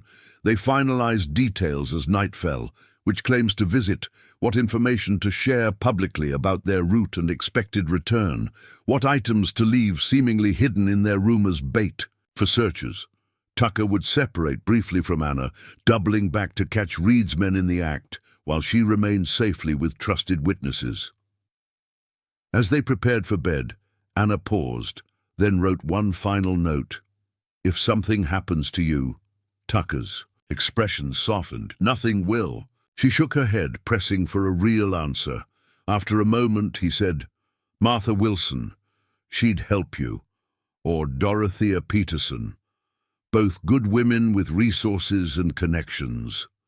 Anna nodded, accepting this contingency, but hoping it would prove unnecessary. Later, in darkness broken only by moonlight through their window, she reached down from the bed to where Tucker lay on his bedroll. Her fingers found his in silent communication, gratitude, concern, something deeper neither was ready to name. He squeezed her hand once before releasing it. "Try to sleep," he murmured. "Tomorrow we fight back."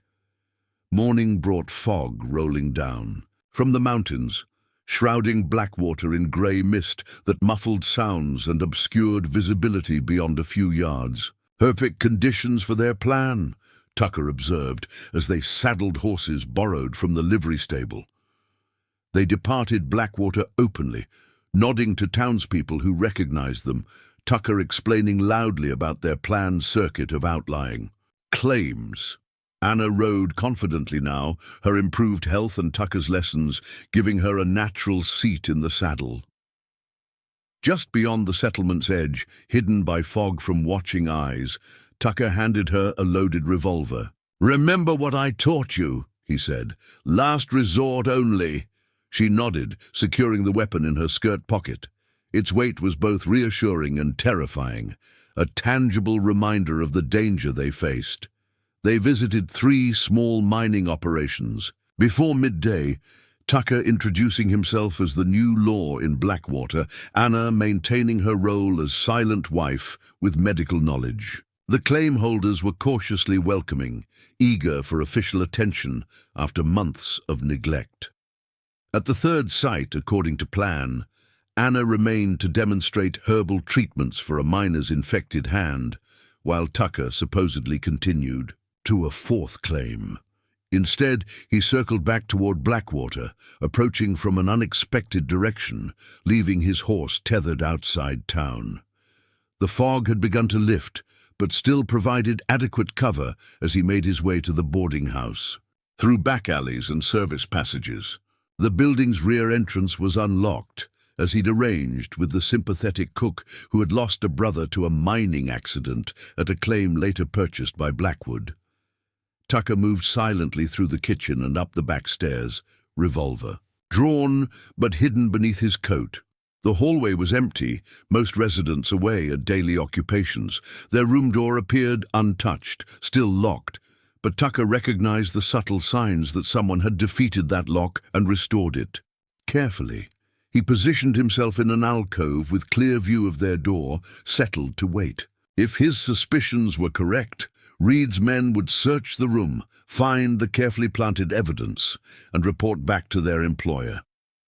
Tucker would follow, gathering proof of conspiracy.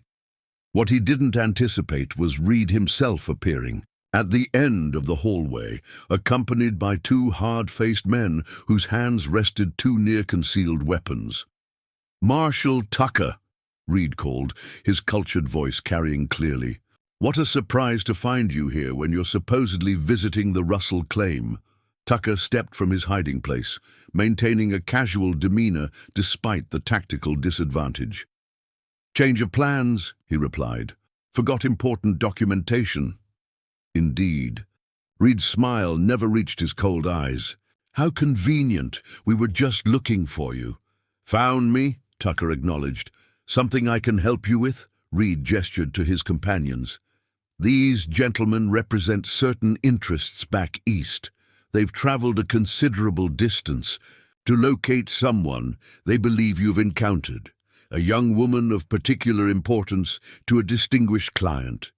"Don't recall meeting any distinguished young ladies recently," Tucker said. "Perhaps they're mistaken." "I don't believe so," Reed countered. "In fact, I'm quite certain the woman calling herself Anna Tucker is actually the missing goddaughter of Judge Samuel Porter of Chicago, a disturbed young woman who fled proper medical treatment some months ago." Tucker's expression revealed nothing. "Serious accusation, Mr. Reed. Any evidence to support it?" "Recognition," Reed replied smoothly. "I had the pleasure of dining at Judge Porter's home several times. His goddaughter was often present, though rarely coherent. Unfortunate mental condition that affects her speech, among other faculties." "And you're suggesting my wife is this person?" Tucker's tone remained even, but his hand had moved imperceptibly closer to his holster. "I'm certain of it," Reed said. "As will these gentlemen be once they see her. They've been authorized to return her to her guardian's care." He smiled coldly. "You've been deceived, Marshal. Understandable, given her condition and apparent charms." Tucker's jaw tightened almost imperceptibly. "Well, this is easily resolved. My wife is currently treating injuries at the McPherson claim. Happy to introduce you when she returns this evening." "I think more immediate confirmation would be best," Reed countered. "Why don't we examine your room? Personal effects should prove illuminating." The standoff balanced on a knife's edge. Tucker outnumbered, Reed's men clearly experienced. In violence, the narrow hallway offering little tactical advantage. But before either could act, a commotion erupted from the stairwell. Harold Finch appeared, face flushed with exertion. "Marshal, thank God you're here. There's been another incident. Fire at the assay office. Documents destroyed. Money is missing." Tucker maintained eye contact with Reed, whose expression flickered with what might have been surprise. "Convenient timing," Tucker observed quietly. Reed's smile tightened. "Indeed. We'll continue this discussion later, Marshal. Duty calls, after all." As Reed and his men departed, Tucker turned to Finch. "How bad is it?" "Bad enough," the councilman replied grimly. "Records dating back to the settlement's founding. Claim registrations, assay certificates, ownership transfers, all. Ash now, official proof of who owns what," Tucker translated. "Exactly," Finch confirmed. "Without those records, it's one man's word against another's, and Blackwood Mining has copies of all their transactions in their company safe." Tucker's expression hardened as understanding dawned. "They're consolidating control, eliminating evidence that contradicts their claimed ownership. Worse," Finch added, lowering his voice, "Fire Chief found Jenkins, the clerk, inside, dead before the flames, blow to the head." Tucker cursed under his breath. The situation had escalated beyond property crime to murder, a clear declaration of Blackwood's intentions and ruthlessness. "Where's your wife?" Finch asked suddenly. "If Reed confronted you—" "At McPherson's claim," Tucker replied, "but I need to get to her immediately. Reed's men may move against her next." As Tucker hurried toward the livery stable, a terrible certainty grew in his chest. The confrontation in the hallway had been a distraction. The fire, the missing records, all calculated to occupy Blackwater's new lawman, while the real target was acquired elsewhere. Anna was in danger. Anna finished treating the miner's infected hand, wrapping clean bandages around the wound after, applying a poultice of crushed yarrow and pine resin. The man, a weathered prospector named McPherson, flexed his fingers experimentally, surprise evident in his seamed face.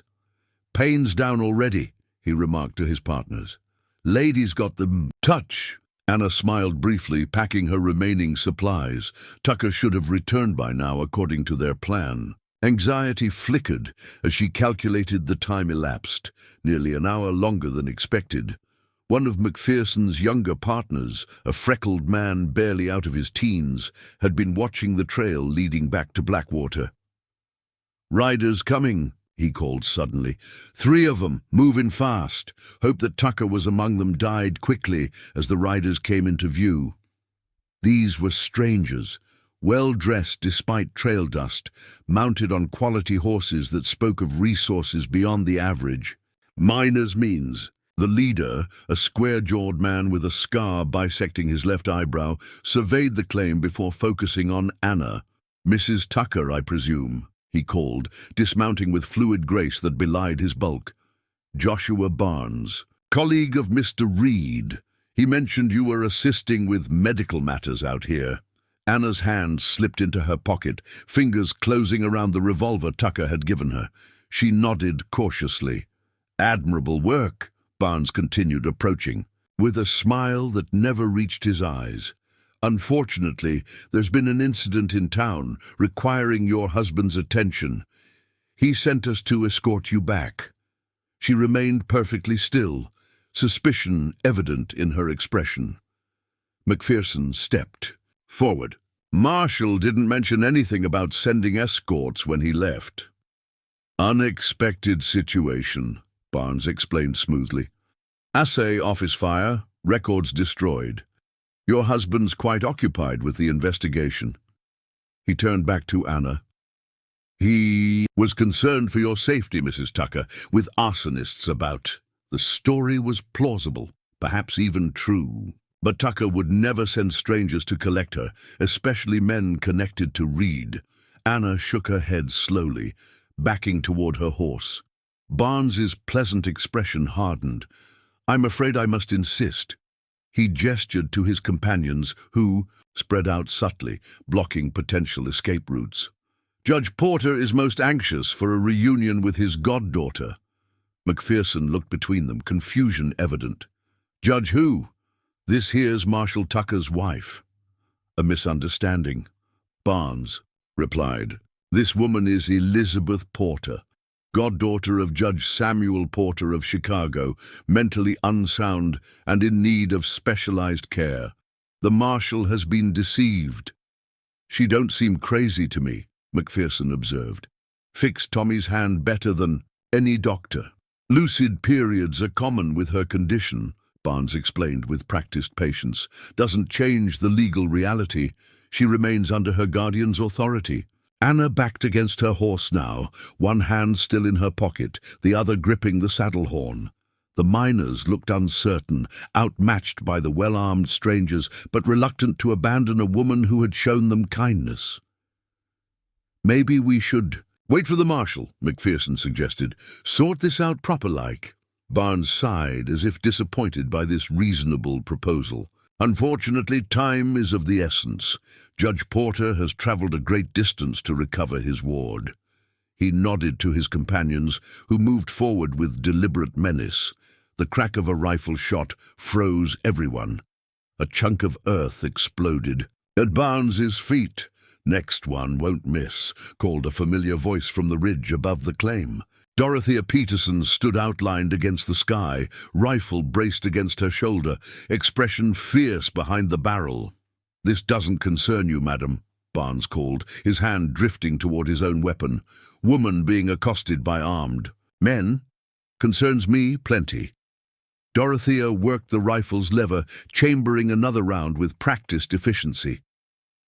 Mrs. Tucker staying right here until her husband arrives.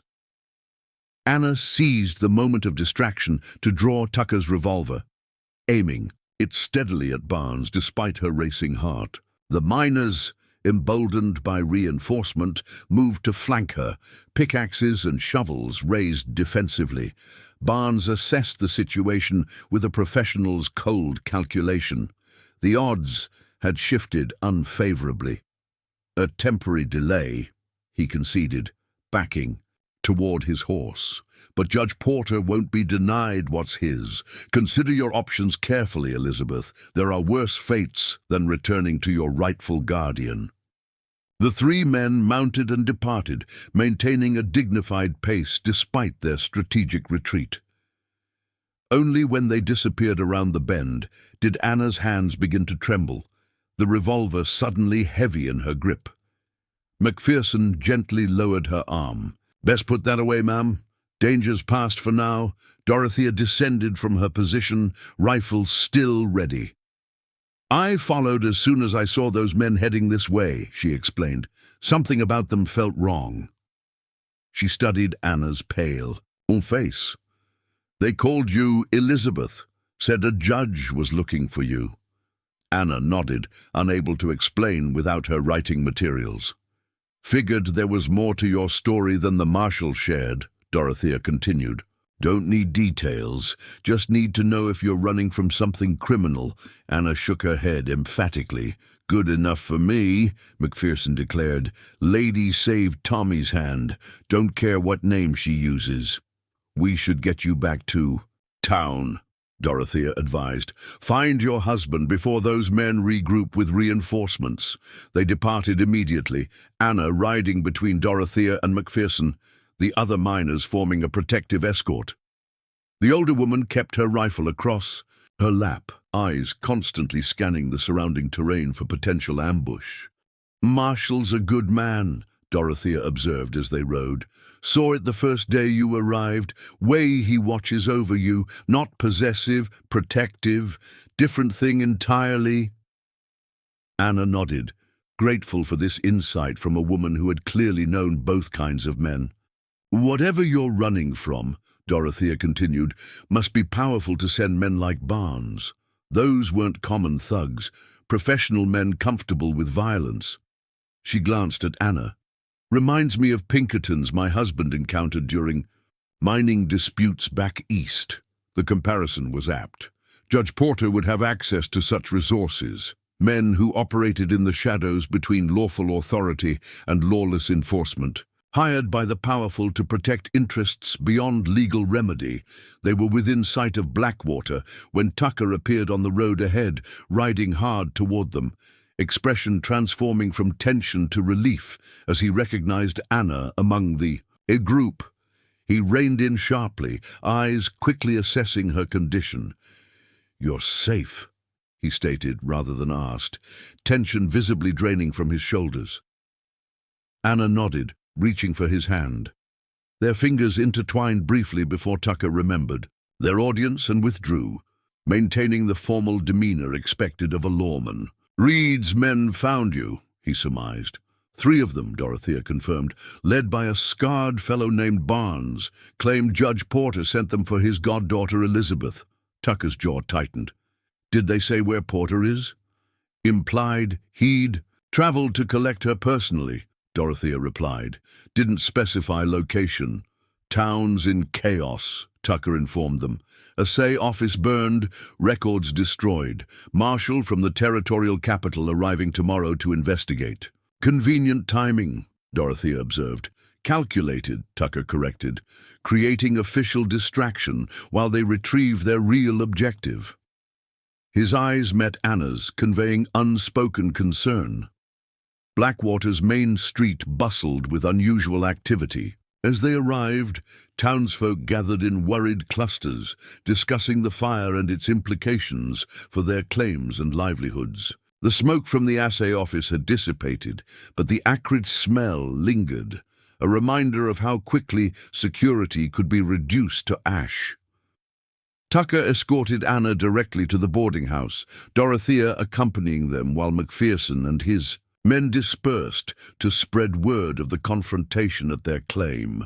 The solidarity of working people against outside threats was their strongest defense in the immediate crisis.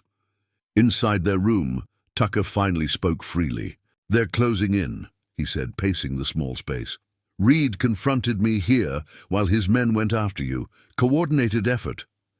Anna wrote rapidly, "Judge Porter." "Here?" "Not confirmed, but likely," Tucker replied. "Barnes wouldn't risk lying about that, too easily disproven."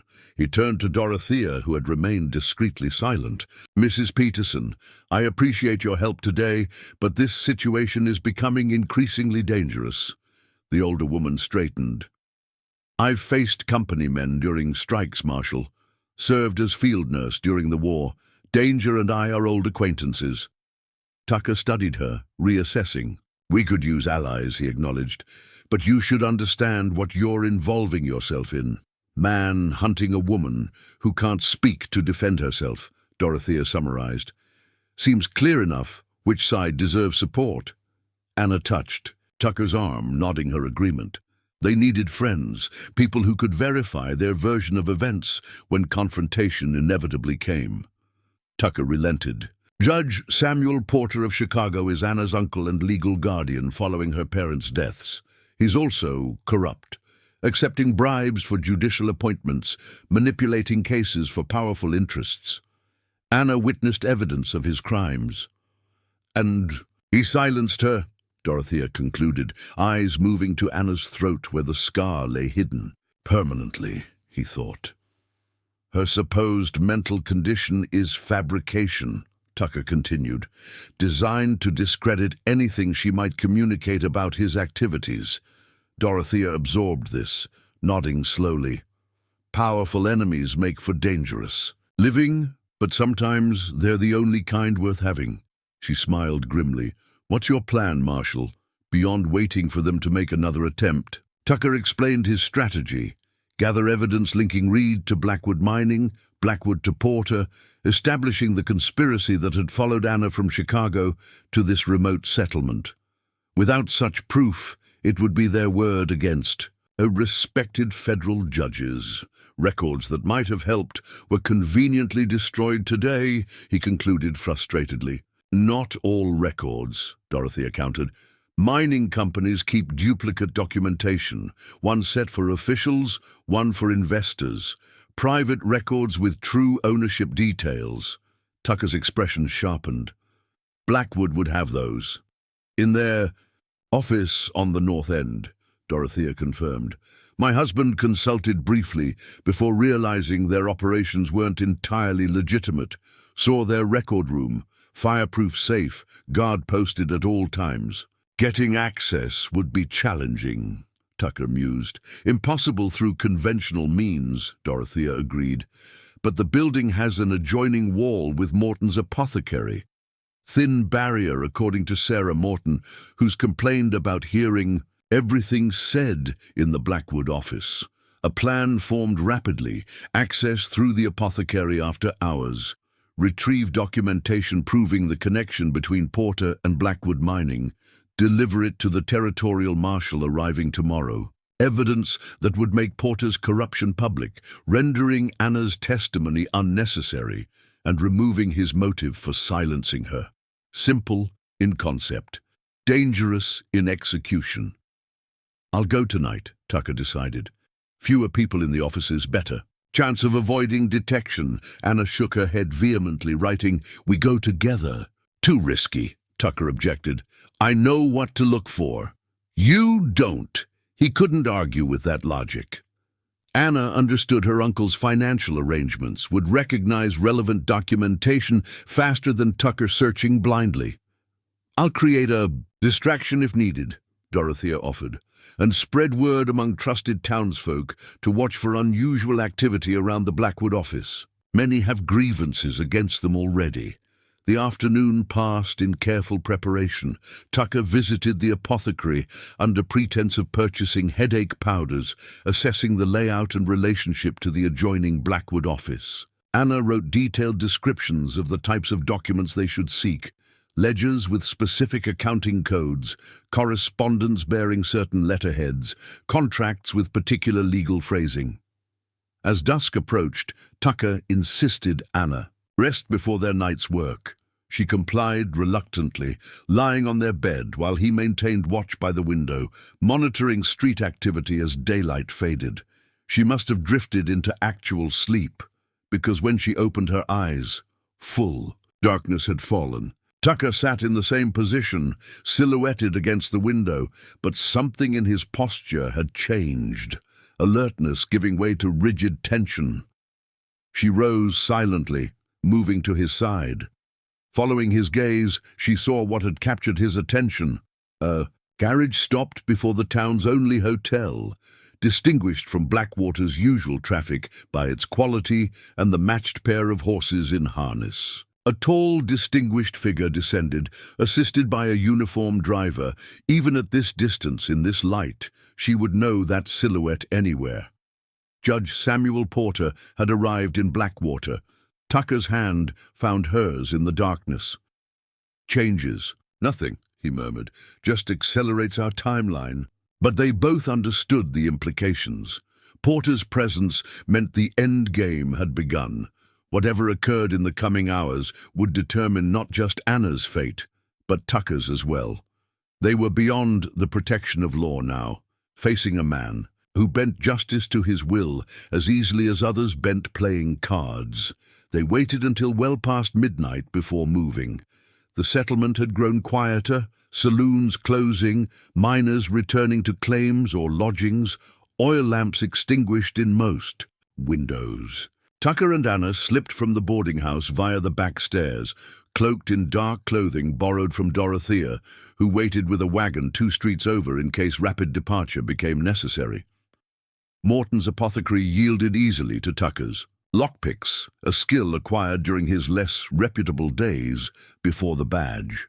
Inside, the shop smelled of medicinal herbs and chemical compounds, glass bottles gleaming faintly in what little moonlight penetrated the windows. The adjoining wall was indeed thin, simple lath and plaster construction rather than the stone or brick that might be expected between businesses.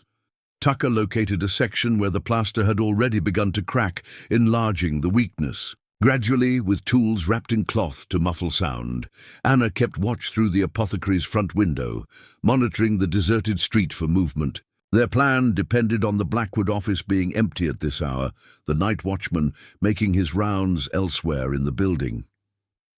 When the opening was large enough for passage, Tucker went first, helping Anna follow.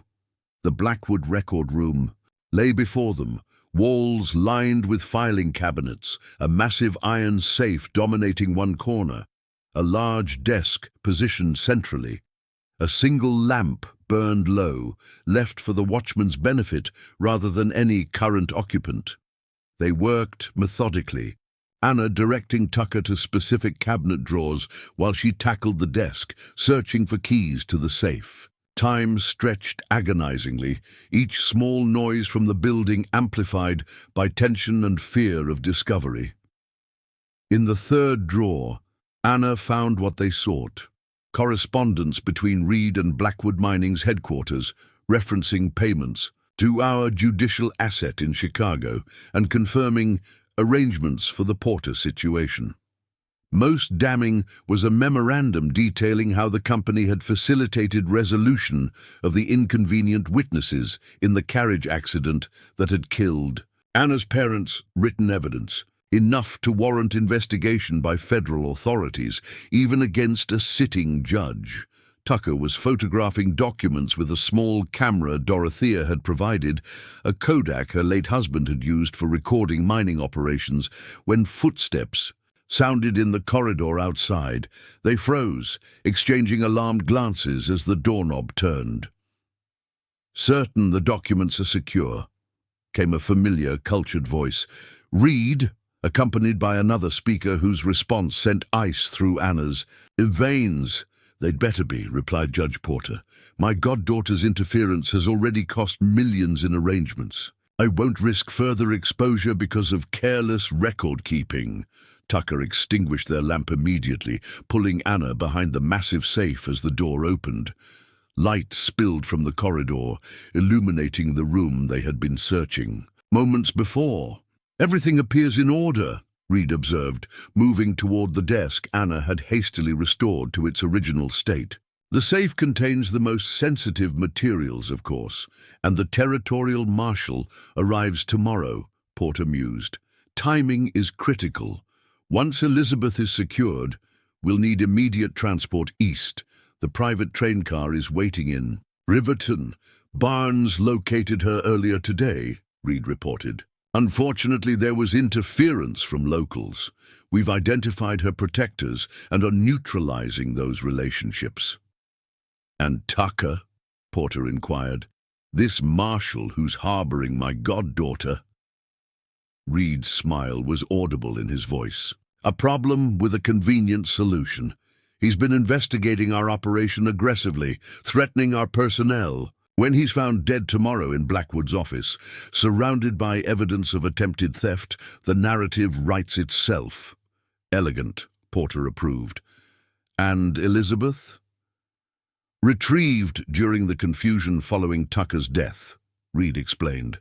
"Witnesses will confirm her mental instability when she reacts to losing her protector. Your presence as her concerned guardian adds credibility to the removal." They continued discussing details: transportation arrangements, bribes to local officials, contingency plans if Anna proved difficult during transit. Behind the safe, Tucker's hand tightened on his revolver, his expression darkening with each casual reference to his planned murder. Anna clutched his arm, silently pleading for restraint. Confronting them directly would be suicide. Porter, undoubtedly, had armed men nearby, and Reed seemed the type to carry concealed weapons. After what seemed an eternity, the two men prepared to depart. Reed moved toward the safe, prompting Tucker and Anna to press themselves flatter against the wall, barely breathing. "Should I retrieve the Porter file for review?" Reed asked. "Contains the original contracts and payment structures." "Unnecessary," Porter dismissed. "I'm intimately familiar with the arrangements. Focus on preparations for tomorrow. I want Elizabeth." Secured before noon, the door closed behind them, footsteps receding down the corridor. Tucker and Anna remained motionless for several minutes, ensuring their departure was complete before daring to move.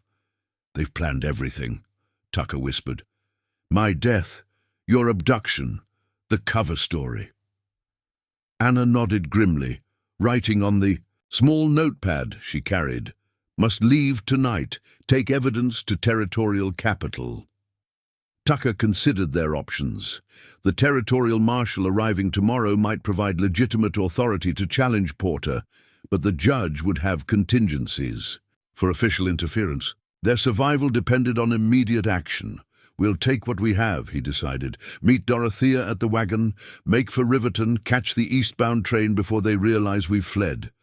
They gathered the incriminating documents, replacing originals with blank paper to delay discovery of the theft. The hole in the wall was hastily disguised with a shelf unit, unlikely to withstand close inspection, but sufficient for their immediate needs. Retracing their steps through the apothecary, they emerged into the night to find the street no longer deserted. Barnes stood directly in their path, flanked by the same men who had confronted Anna at McPherson's claim. "Marshal Tucker," Barnes greeted with mock civility. "Unusual hour for a pharmacy visit, especially through the back entrance." Tucker positioned himself before Anna, hand near his holster. "Official investigation," he replied evenly, "concerning Blackwood Mining's connection to recent crimes in Blackwater." "Indeed, and finding what your law books would call probable cause." Barnes smiled without humor. "Or perhaps engaging in illegal search to fabricate evidence against respected businessmen." The standoff, balancing on a knife's edge, was disrupted by the creak of wagon wheels from the cross street. Dorothea appeared, rifle already raised.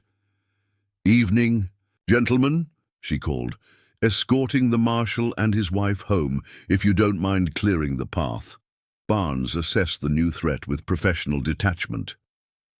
"This isn't your concern, madam." "Made it mine when you threatened a defenseless woman at McPherson's claim," Dorothea countered. "Town council's been informed of your activities, by the way. Miners, too. Funny how protective people get when outsiders start bullying their neighbors." As if summoned by her words, doors along the street began opening. Lights appeared in windows, citizens of Blackwater emerging with lanterns, shotguns, even mining tools. Ordinary people drawn by commotion, but remaining to support their new lawman against strangers with suspicious intent. Barnes recognized the shifting balance of power.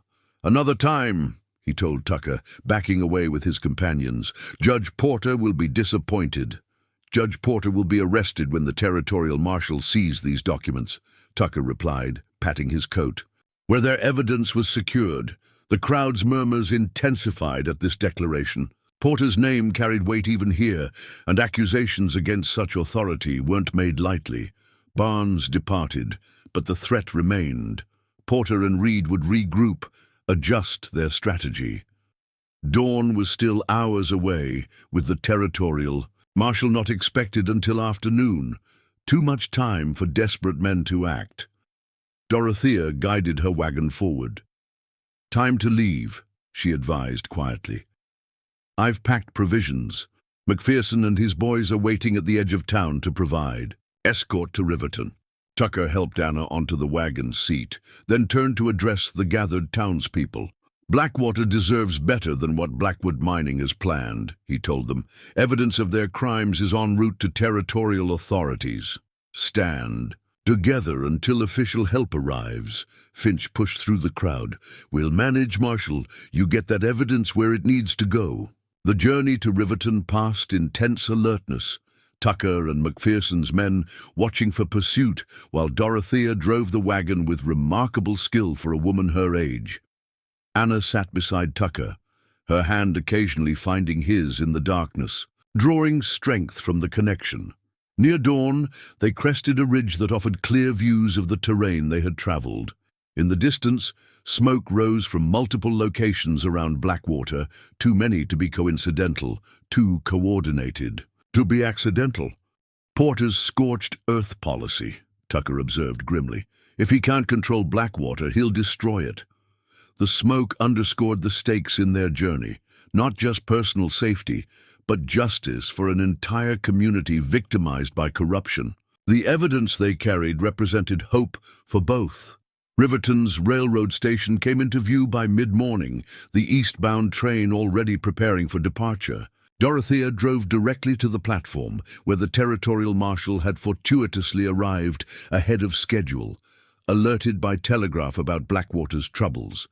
Events unfolded rapidly after that. Evidence presented, statements taken, telegrams dispatched to federal authorities in multiple jurisdictions. Porter's carefully constructed empire began crumbling under official scrutiny. Warrants issued, assets frozen, conspirators seeking deals to save themselves.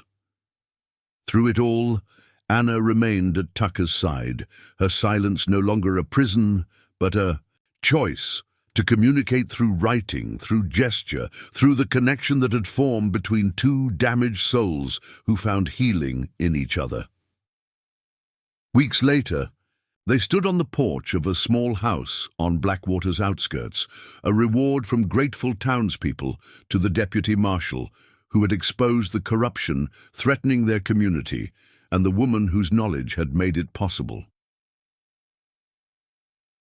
The settlement was rebuilding, miners reclaiming stolen claims, new businesses replacing those lost in Porter's vengeful fires. Justice worked slowly. Porter awaited trial in a Chicago federal court, his network of corrupt officials unraveling as evidence mounted.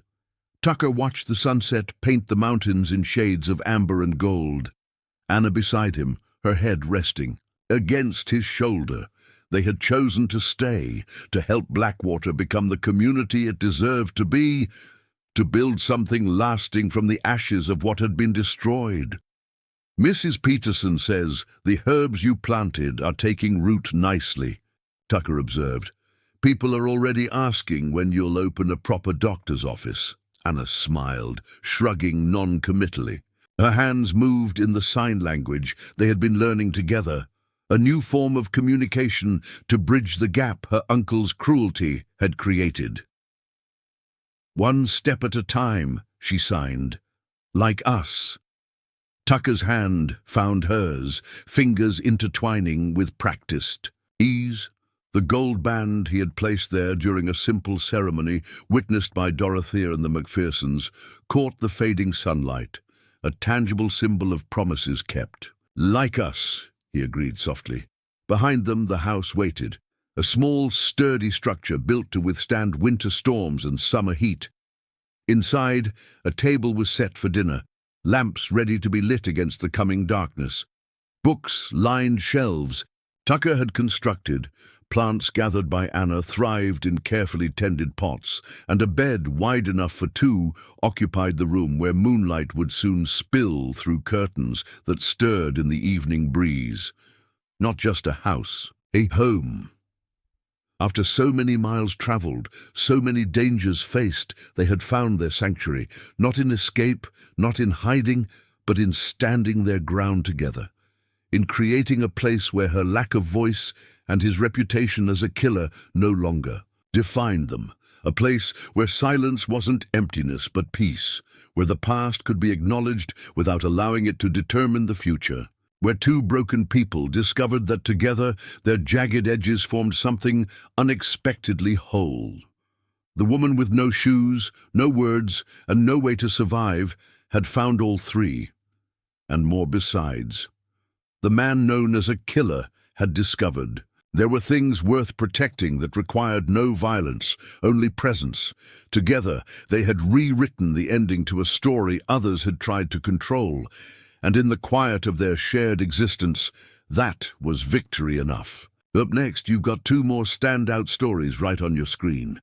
If this one hits the mark, you won't want to pass these up. Just click and check them out. And don't forget to subscribe and turn on the notification bell so you don't miss any upload from us.